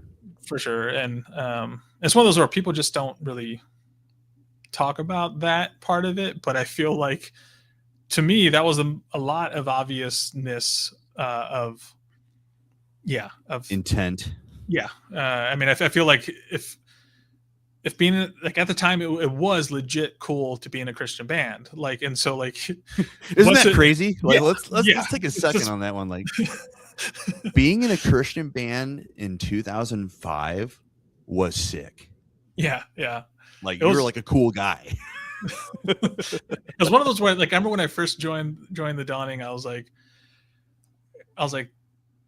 this isn't super cool, but also I feel like I want to do something. But then it became cool. Like, I think when like Norma Jean and all those all those groups came out. Explosion, dude. That's what I'm talking about. And and then like it was just like, I don't know, like this at the time the scene in Ohio was so fun. Like, it was before the straight edge groups came in and it got really violent and dangerous. Like, ooh, yeah. But like I feel like for a long time, like, I mean, like I told you, like I went to Peabody's, which is no longer a place in Cleveland, every Tuesday throughout my high school like education. So like punk rock shows, straight edge shows. You saw all of them. Yeah, I saw like so many like, and like everyone was so like into the scene. Like, there was like certain kids that everyone I knew like was from the music scene. So like I would go to by myself, drive 2 hours to Cleveland every Tuesday after school, watch a concert, then drive 2 hours back. And go to school next day. Yeah, for sure. And but yeah, like I mean it was such just a fun, wild, just weird I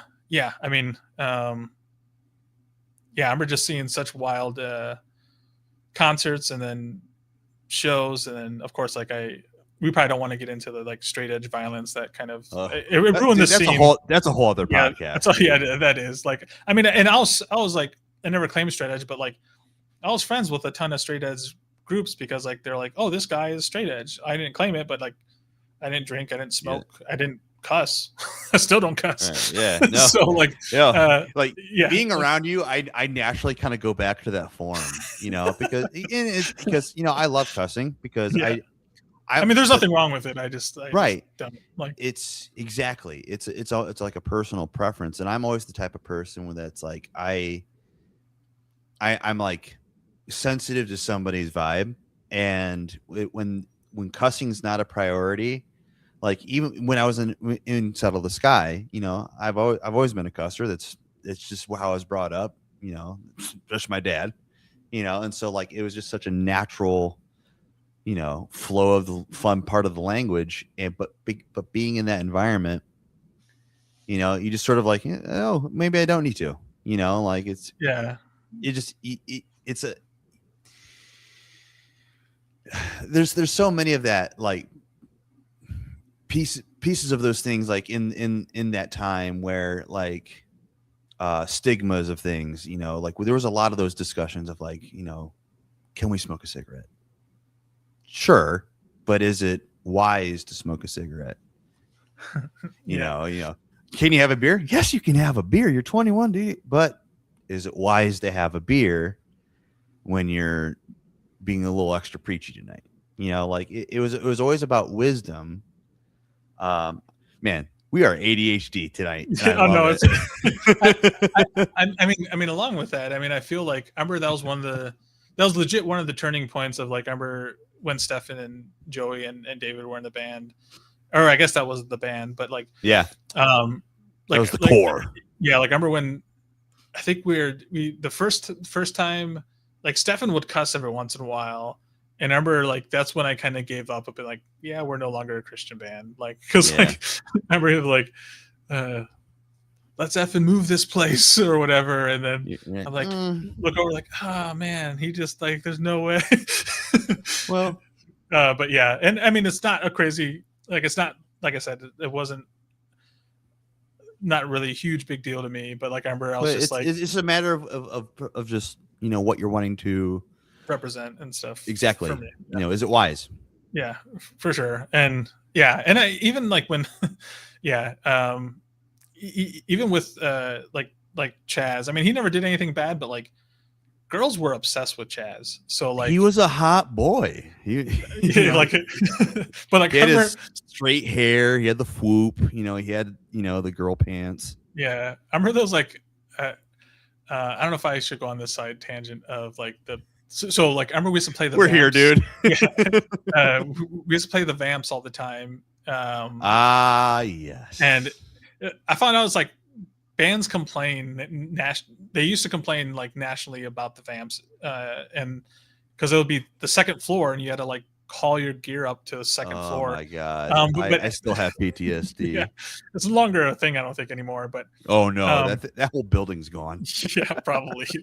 But like I remember, this girl kept trying to walk on stage and touch Chaz, and I remember like Chaz just like called her out on the microphone, was like, "Security, get this girl," and then she like security got her.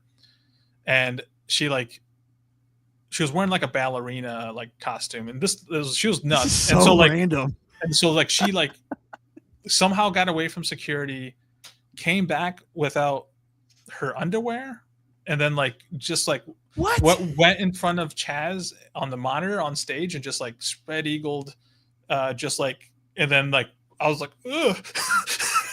And then he was just like. He's like, security, get this girl. And then so she left, but then she came back. She left, went down the street, got a sword, a legit sword, came back to the Vamps and was trying to come inside the Vamps to try to stab or kill Chaz. It was like the wild, it was just some random girl. I've had this fever dream. But then, okay, then you think about, okay, what part of Toledo was this in? Yeah, I mean, the Vamps have had so many. Like, I remember one time a security guard was, because he saw the mosh pit and he freaked out, and so he like told us to stop playing, and he said that he had a gun, and he was like, whoever like whoever, like, you guys need to calm down. This is too crazy. He was like, I'll shoot whoever. And then like I remember I was telling Stefan, I was like, okay, I'm gonna hit him with my guitar, and then you jump on him, and then I'll jump on him, and then we just like beat him up and take the gun, or if he has a gun. But I think like I want to say, I don't know if it was, but I think it was Nate. Nate's now wife. I don't know what's Nate's last name. He shreds. Like, yeah. I think Forever Lost. Yeah. I can't remember. I think it might have been his wife, or possibly been his Crystal. wife. Yeah, I've never. I don't think I've ever been actually introduced to her. But like, she rules. Yeah, I think she was yelling at him, and so there was like this big conversation, yelling back and forth. And I remember like that place had so many weird. Like I remember the security. There's a band we used to play with, Brother Von Doom, and they're out of PA. And I remember them. Their bass player had like this really long beard, and he would always play bass and do this one-handed handstand but like the like security guards threw him down the steps because they thought he was just some like dude that shouldn't have been there. And so like I remember he was like super pissed because like they threw him down.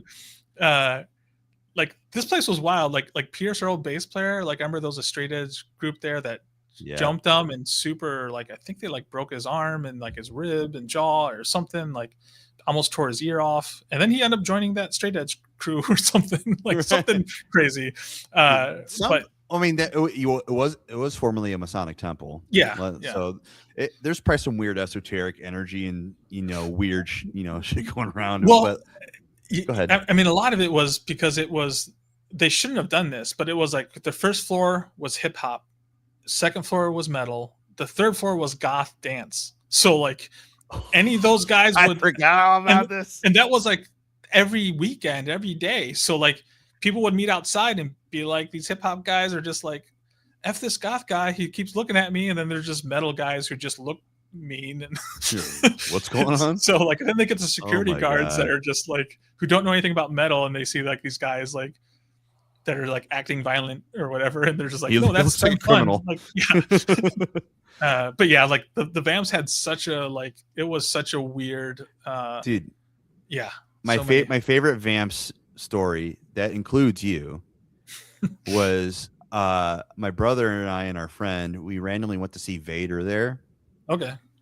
And we're there and we're like up front watching Vader, and I look to my right and you're there. Just randomly, like you would just appear places. I was like, wait, oh, Marco's here. If it was a metal show, I would probably go to it. Like I legit was like just a metalhead. I just wanted to watch everything. And I wanted that to be made clear on this podcast. Is like you were there. You were in the trenches day in and day out, clocking in and clocking out in the metal trenches. And I saw you as we watched Vader cover Rain in Blood by Slayer. Yeah. And I remember one of the I saw we had him help carry our bass cab, and he like he has a metal band now, but the really super ripped big lifter, he's in Las Vegas now, but he's a Cleveland guy. He was a stripper for a little bit, but he was a scene kid, really built. But now he's like he's in a documentary about, he has the body dysphoria thing where he thinks he's too small, but he's like huge. I bet you I could find him. But he's in a metal band. But when back in the day, he wasn't. I mean, he was big, but I remember like everyone used to call him the Fan, and I don't know if you knew that, but like because he was really good friends with from a Second Story Window, I believe. Yes. And so like he came up to the Vamps, and we were having a hard time picking up this bass amp, and he legit just picked it over his shoulder and just ran up the steps with it. But and like you're like, wow. Yeah. We're chumps. Yeah. And like I think he was a stripper, and then he was dating one of the moms in Never Say Die, the Cleveland band, like one of the NSD Woe. Yeah. And I'm trying to find him, but there's like memes with it, dude. That's so random. Yeah, but like that's just one of the like Masonic type of things that I remember is like just this guy like lifting Herculean, dude. Just, yeah, an 8x10 cab on his arm and just hauling it up the steps. That's insane. Yeah, I can't find his info, but like I remember in MySpace he was called Guns, and he was just like him with this, like, but he's legit huge. Like he's like he's Jack like, Diesel. yeah, like he's like an influencer and stuff out of Vegas, and but he started like it's the like people say it's like the strongest metal band in existence because it's like he's lead vocals and I think guitar, and yeah, there's like a drummer and another guitar player, bass player, but they're all jacked. Yeah, they're all huge. But yeah, like I remember seeing him like when he was like getting built, because like he used to go to like I used to see him at the Cleveland shows at Peabody's, and I remember like him like dancing in the pit, and then when he got just bigger and bigger, people were just like, "Nope, I'm not dancing if he's dancing." It's just like this super ripped. You know what? You can have that to yourself, brother. Yeah, just doing cartwheels and all these like kicks and everything. It was wild. You can just throw a cement wall. Oh, for sure. Yeah, I was just like terrified of that dude. I'm just a long-haired guy just hang out on the side. But yeah, I don't know how we got on that tangent. Dude, there have been so many side quests on this episode. Yeah, well, it was about vamps, I think. Yeah, right, exactly. Because again, it's just one of those magical venues that just there's, and I think that's going to be sort of a consistent theme. I'm gonna get my practice reps in here and on mastering the getting the back on track part of things, but I also kind of don't, because I also think that like when we have somebody like you on the podcast, we have a lot of history, whether directly or indirectly. And I also think that there's a lot of people who have been so far removed from the scene for such a long time. When you recall these just name headliners, Club Bijou when it was downtown, exactly. You always go, dude. Every show has a memory. I remember we had to like clean up headliners because at one Dawning show we used fake blood and we were like spit it up. Eric told me about this. Yeah. Man. Yeah. What a buzzkill. Yeah. Of like, isn't this super cool? Actually, guys, that was actually pretty messed up, and remedy this. I mean, there's such cool, like, I mean, there's a lot of, yeah, like I said, Ohio was like so many bands, so many venues, like many stories. Yeah, it was a wild time. Like literally, I just heard a story that I've never heard before, where some wild ballerina who's probably methed out of her mind, cartwheeling on stage, trying to grope Chaz, going spread eagle, getting pulled out by security and getting a sword. And it's just a Saturday night. What are we doing? Oh man, yeah. Like I remember, like, but that's what it was. That was those were shows, and that was the time. Yeah, it was one of those it was wild to see, because I'm just a straight metal dude, so like you're like, what? It was like, girls are attracted to what? Guys, when did this happen? I'm used to metal shows where it's like one or two girls and they are the wives of the metalheads who are here, and they are kind of into it, but not really. Yeah, for sure. All right, but let's reopen the chasm of what was, give me I think have already listed quite a few bright spots of that time. Yeah. But if there's anything specifically that you want to kind of like show a kind of like what was the best experience you've had? Yeah, I mean, I would say, within the Christian scene, I mean, I'd have like made incredible friends, and have built relationships with people that I would think would last a lifetime. I mean, they have so far, and it's been 20 years. So like, right here we are, buddy. Oh, for sure. Yeah. And so, yeah, it's been, that's by far the best part of it was relationships with people. Yeah. I mean, it's wild. So like speaking of relationships and just kind of seeing people. So I got uh, before I started working at BGSU, I got they had a week interview down at Elevation Church, which is in like Okay. North Carolina. Yeah.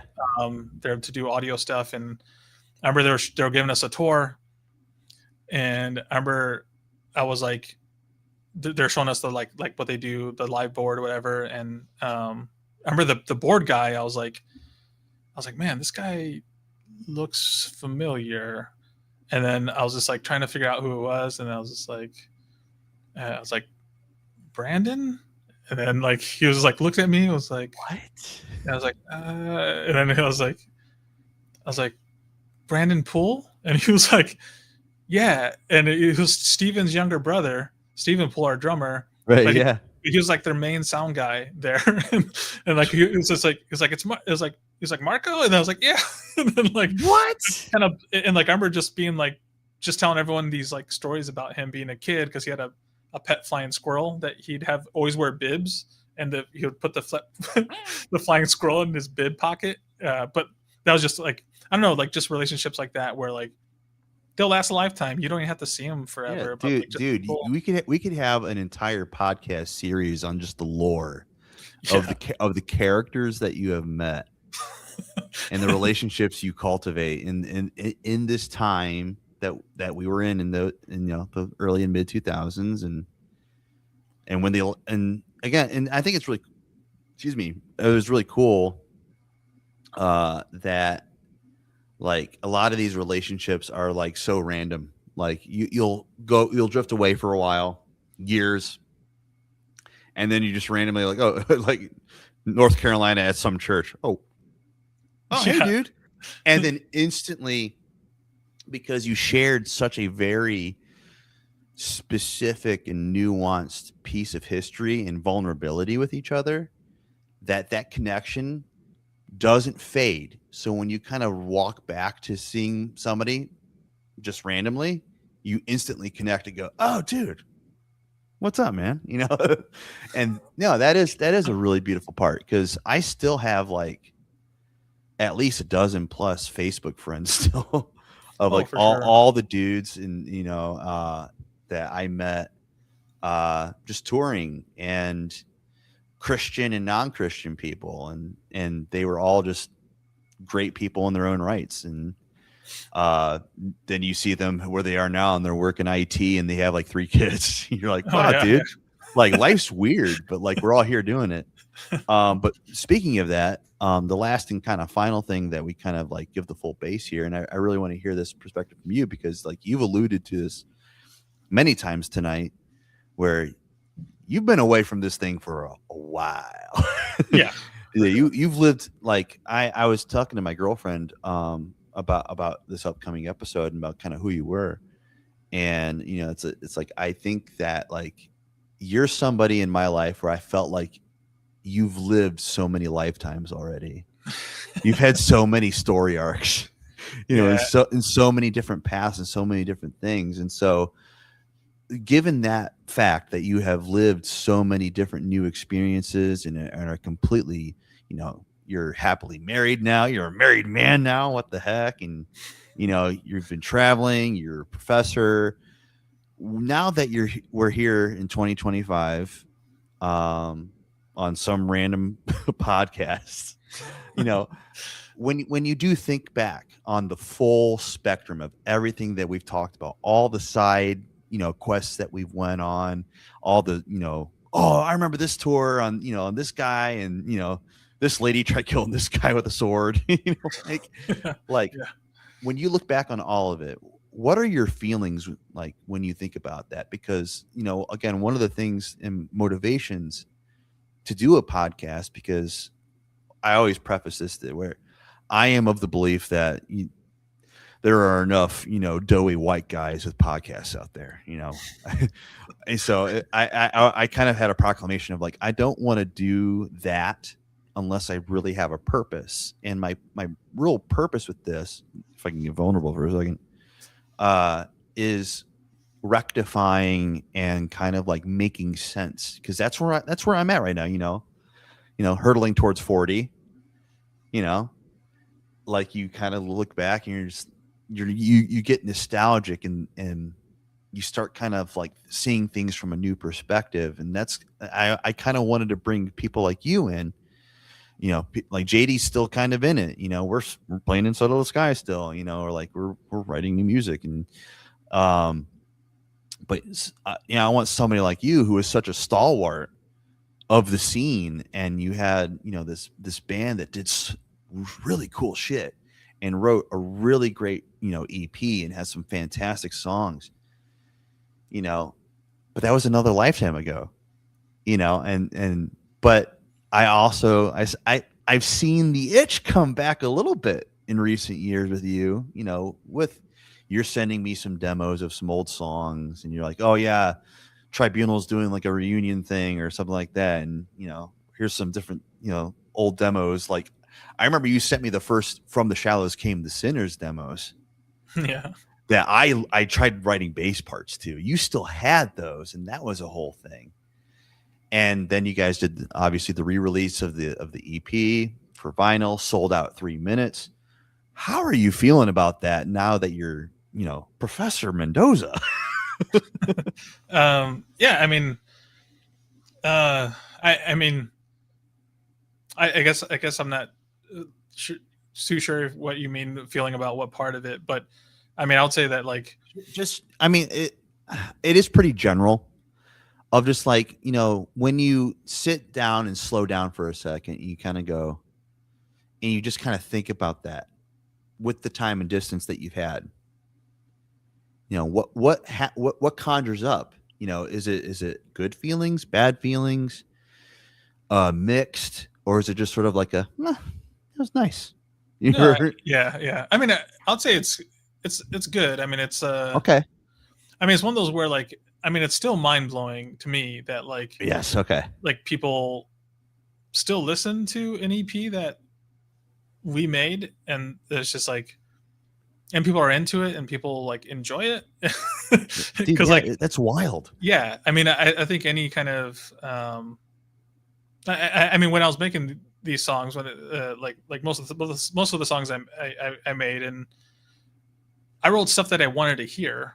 I mean, right. So like I was just like, it's like, well, this is a cool riff. I like this riff. I'm gonna make a song that I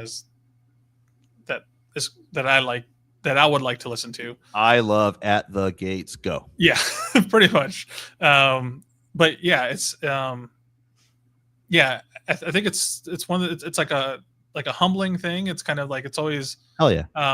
Yeah, like it makes me proud to have written some stuff that people like, and it's like, it's legit mind blowing that, because like when we made it, when we created it, when we toured, we were never like we're way more popular once we were not a band than we were when we were a band. And so like, isn't that crazy? Yeah. it's almost kind of like a poetic irony. Yeah. But yeah, I mean, I'll say that it's yeah, I mean, it's kind of one of those, I mean, I think like with everything, I like to have just the experience of different things, and just kind of accept it for what it is. And yeah, like most of the things that I've done, I'm pretty proud of the things that I've done. And you've done so many of them, and you're still doing so many things.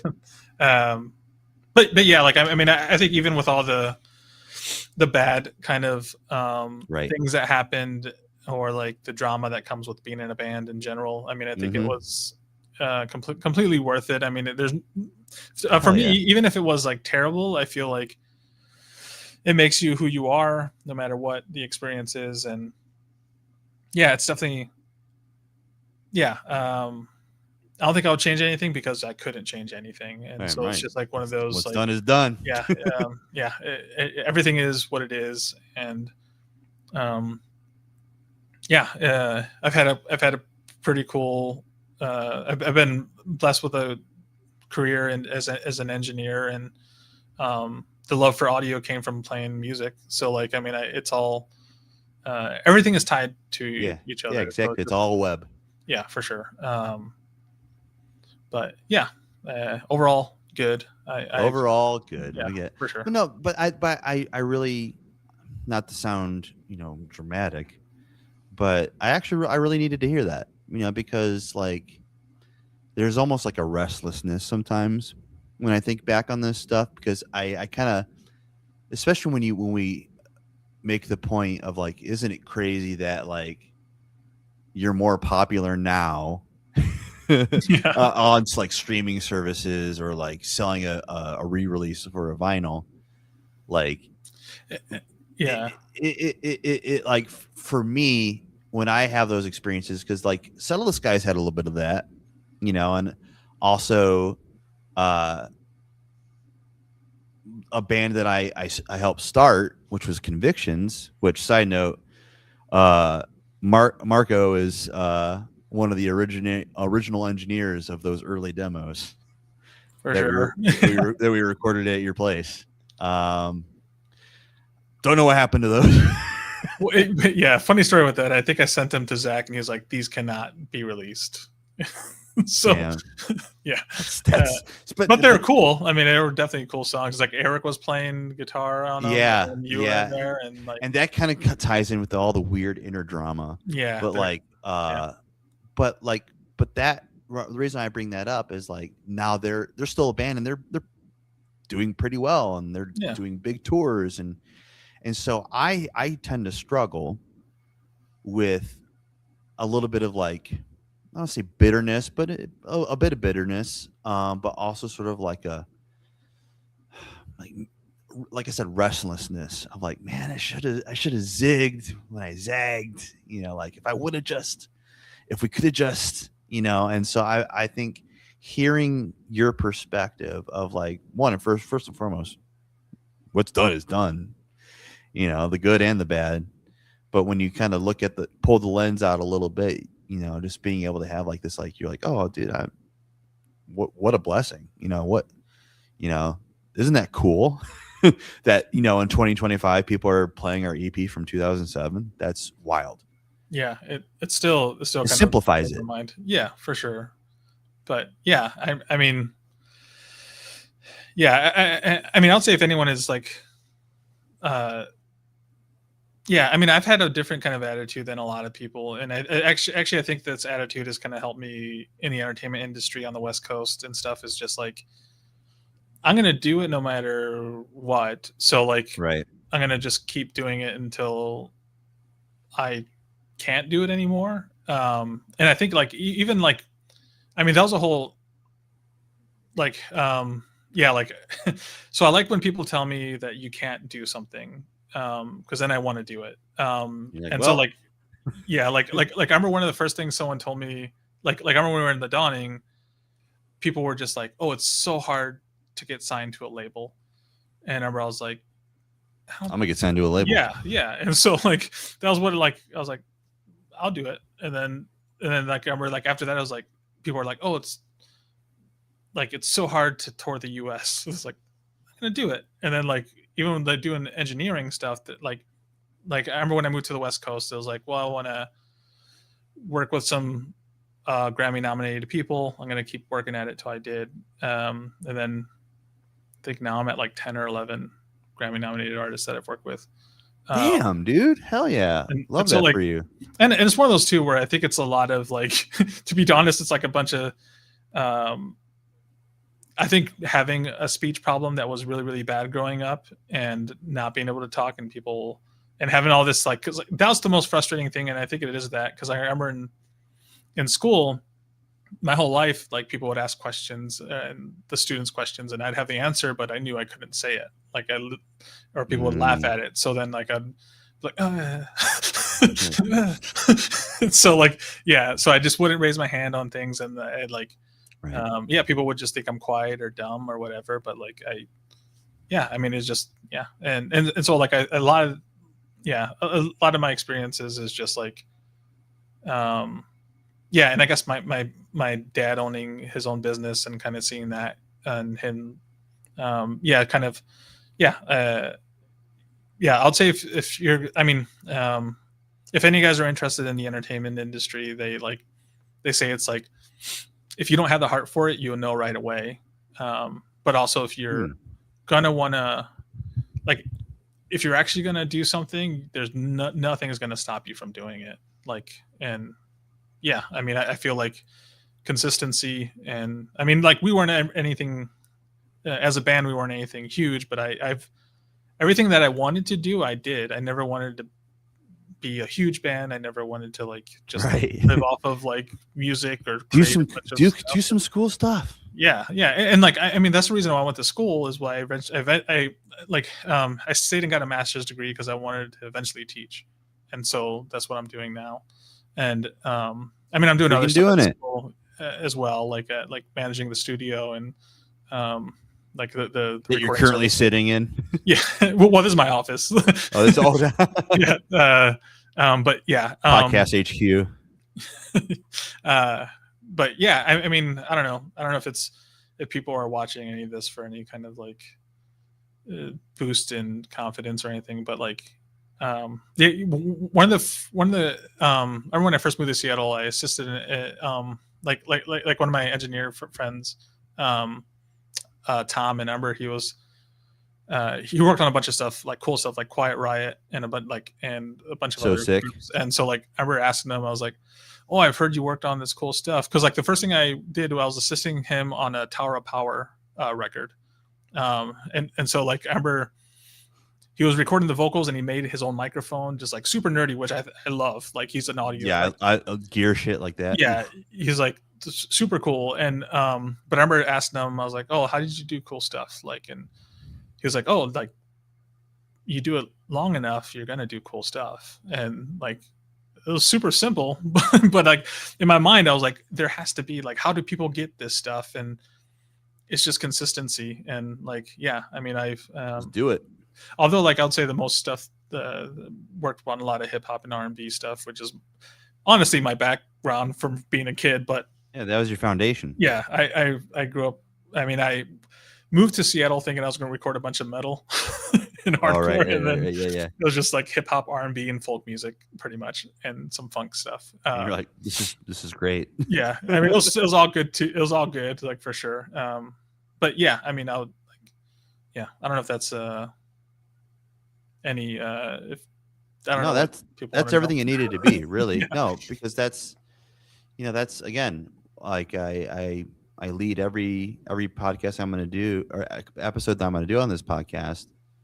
I kind of go, it's a 1-part historical retrospective, which we are almost 2.5 hours. So Yeah. Shout out to you for championing this. But it's a historical retrospective of like giving context to this real niche and just wild era and geographical and just so wild. But then also the other part of it of this is, if I'm being a little selfish boy right now, like exploring the emotional parts of it, the PTSD, the wins and the falls and the feelings they're in and rectifying that. And so having these conversations, and I'm being very purposeful, making it, we're just two old bros talking, Yeah, for like, sure. Yeah. and so hearing these stories and reconnecting that way, but then also getting the perspective of where you're at now and how you're feeling about that. It's almost necessary for why I'm doing this. So no, that answer was 1000% everything it needed to be, because I'm kind of in that space right now, because I just put out an album, Oh yeah. in September, and we're analog dudes, like when we were playing shows in the early 2000s, it was a completely different world, completely different time, and how things were orchestrated was so different. And so, doing it nowadays sometimes feels like you're a caveman out of time. You're like, why am I doing this? but it's that power of music, and like you were saying, it's that consistency of just like, if you want to do it, then do it. Just like keep doing it, and who knows what'll happen. I mean, you're a prime example of like you you were challenged on like, hey, you won't get signed, and then Tribunal Records, what's up? You won't do touring. Yeah, if I did, and so many of them, all of them actually. And then you're like, oh, and then I'm gonna get a freaking master's degree, and then I'm gonna go be a freaking professor, and then like with that simple, almost like Zen state of just like, I want to do it, so I'm just gonna stick to it because I want to. Yeah, and it's one of those where it's like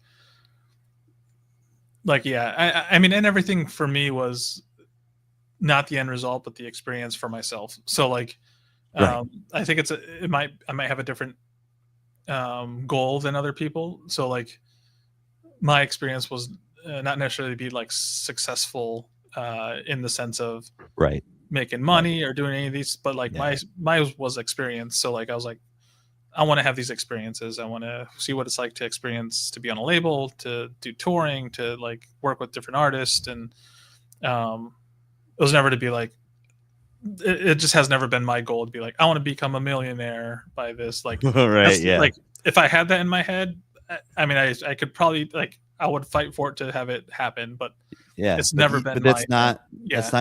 That's not your angle. That's not what you're going for. And yeah. Just wait. Like, did I tell you I did some stuff at Mars Hill Church? No, you didn't. Seattle. Yeah. So that, I mean, we don't have to get into that at all. No, but yeah. For those who don't know, a lot of controversy there. Mark Driscoll and all, like, I mean, I didn't really do too much. I was just kind of like, one of my friends was like an engineer there, and I helped wire their recording studio. And helped. Was that the Mars Hill where Dustin Kinzru was? Yeah. I got to touch his guitar. I never got to meet him though. Like, but he recorded his stuff in there. Yeah, artist in the ambulance, dude. Like, just touch it, and I was like, no, that's good enough for me. Deadbolt. Yeah. But yeah, like I guess there I got to, and the worship team was like Dustin Kinzru, but it was also people from like Evergreen Terrace, I think, and like the Emery and all these other people. So that's like wild. And like every worship band, Emery like, dudes are up there. Yeah. Wow, yeah. And like I remember I got to assist on a King's Kaleidoscope record up there, which is like, I haven't heard that name in a while. Yeah, they're and that's just like, they're like one of their worship teams back. Of course, there's no more Mars Hill, but like, but yeah, if you're curious, look it up. Yeah, it's so much lore. Yeah, I went there a couple of times, and I thought it was sort of like this is kind of weird that, like, why is this guy with a bunch of like leather gauntlets on his hands tell me how to be a man? It's kind of weird. It's like black metal, but without the spikes, but just some guy who's like in his 50s or something. Yeah. But yeah, it was a lot of. I've had a lot of weird experiences, but like to do with Christianity. I'm saying it's kind of interesting. I mean, and I think that's a good just kind of final tidbit before we get out of here. Is that's a perspective that I'm going to continue to explore on this podcast. Is there's so many layers. There's so many different like sects of the Christian industry. Our little pocket of metalcore, obviously, and it had its time, and and I think it's really on its kind of, oddly enough, its resurgence right now. I think it's just because everything's nostalgic now, and so I think there's a lot of that happening. But there's so many other specific things, like I totally am glad you brought that up, of just like the Mars Hills. Yeah. And the different campuses and the different worship, teams, different churches. And then also, there's just like festivals, yeah, Cornerstone. And I think there's I think this time, I think JD, like I said, JD had a really good experience. But I know a lot of people who were extremely hurt by this time period. And, right. Yeah. I mean, even like, speaking of Seattle and Mars Hill, like Dave Bazan, like I love David Bazan so much. Like, I don't know if you know, he was their worship guy. Yeah, I know. I'm saying I just love him. No, I'm saying like yeah, because I mean he was hurt by the church, and Yeah, he was in those albums that came after that. well, yeah, I don't know if you saw his documentary. One of my friends filmed it or helped film it.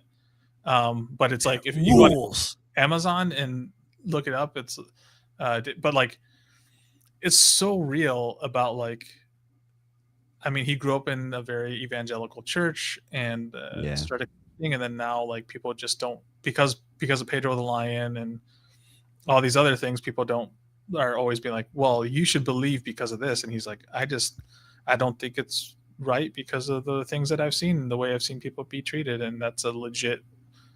I mean, I'm like I said, I'm a Christian. I still am a Christian, and I my theology isn't as mean as a lot of some other ones. Of course, like, and you've always led with that. You've always led with like what the actual Christ part of it, which is empathy, for sure. And understanding and wanting to connect and see people for the under all the BS, all the facades, all the stuff that society and the church or not or whatever group you align to, and those things that you develop and put on as masks. Like you try to kind of sift through under that, see people who they are, not with a mean heart, but just even which almost, I think sometimes even like a curious heart, or even just sort of like like,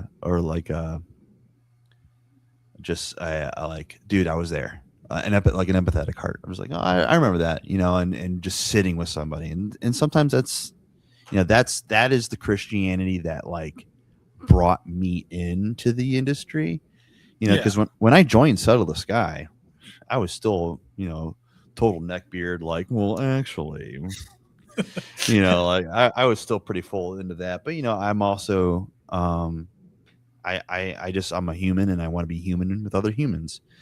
And I like him having friends, and we love skateboarding, like, and so there were so many other facets to our relationships that they saw me for me.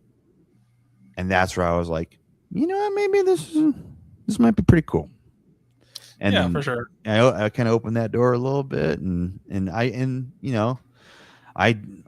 with the not so great things, there were some pretty awesome things. And hell yeah, man. Like that's actually, this has been very therapeutic. I appreciate it, man. So before we get out of here, if there's anything that you're currently working on, if there's anything you want to shout out, anything you want to promote, here's the floor. I mean, you're like, I'm not, dude, I'm good. Yeah. Literally, I can't think of anything. I mean, I would sold out of the vinyl, so sorry about that. Our band's out of the vinyls that another label released, and then Tribunal is releasing some CDs that I don't know if they still have any left, but we do have we're in talks with the label right now who's going to release it on cassette tape in January. So that rules. I have no idea what. I mean, I understand. Like, I'm a huge black metal fan, or was back in the day, and I know that it's like people don't take your black metal band serious if you haven't recorded or haven't released a cassette tape. So, dude, that makes me so happy, because I also am a black metal fan. So I understand the true cultness of just playing it on cassette tape. It's hilarious because like I went give me that warble. Yeah, like I went blackpacking. So that means I went to Norway, and I visited a bunch of black metal sites. Those pictures, yeah. So they call it blackpacking. Who's visiting a bunch of black metal places? Dude, oh my god! After I get out of here, I'm going to talk to my girlfriend. We're going to be like, all right, listen. I know I'm terrified of planes, but we're going to figure this out. I want to go blackpacking. I want to go to that record store. I want to go to those churches and stuff. No, that rules, dude. Well, if that's all you're wanting to kind of plug out there. Yeah, I mean, Uh, yeah, I can't think of anything else. I mean, yeah.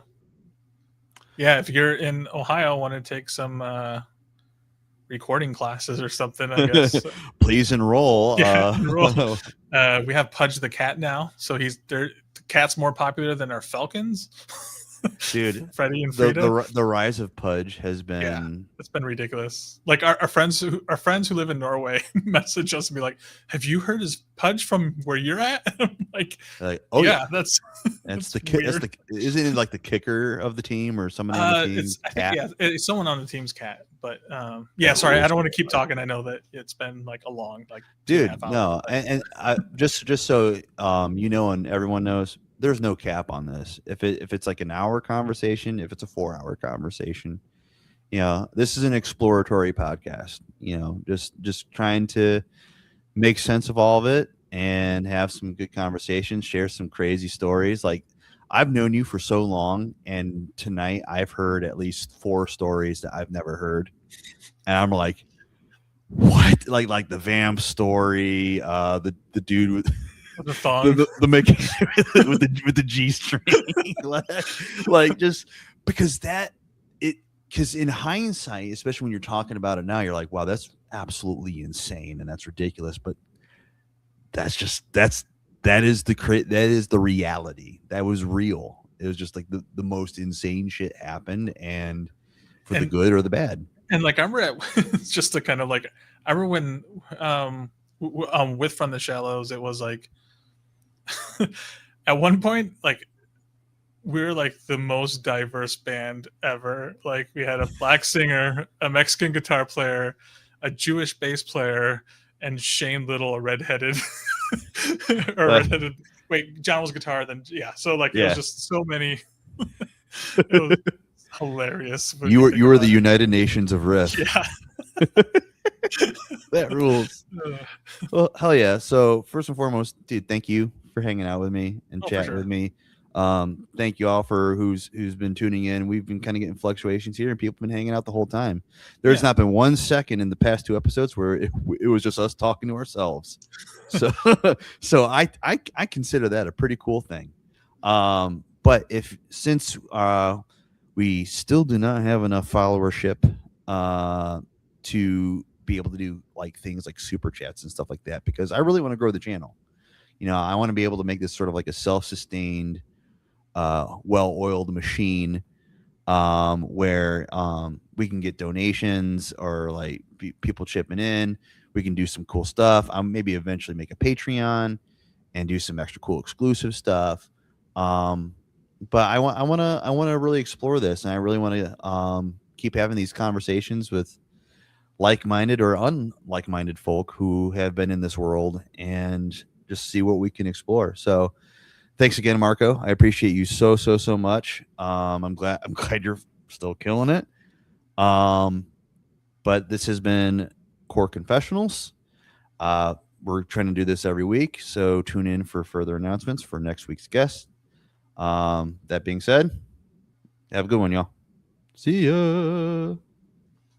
And this is where the awkward thing where I'm like, oh crap, I have to press like 3 or 4 buttons. It's gonna become a bit. Okay. Stop, dude, stop. All right, have a good night, y'all.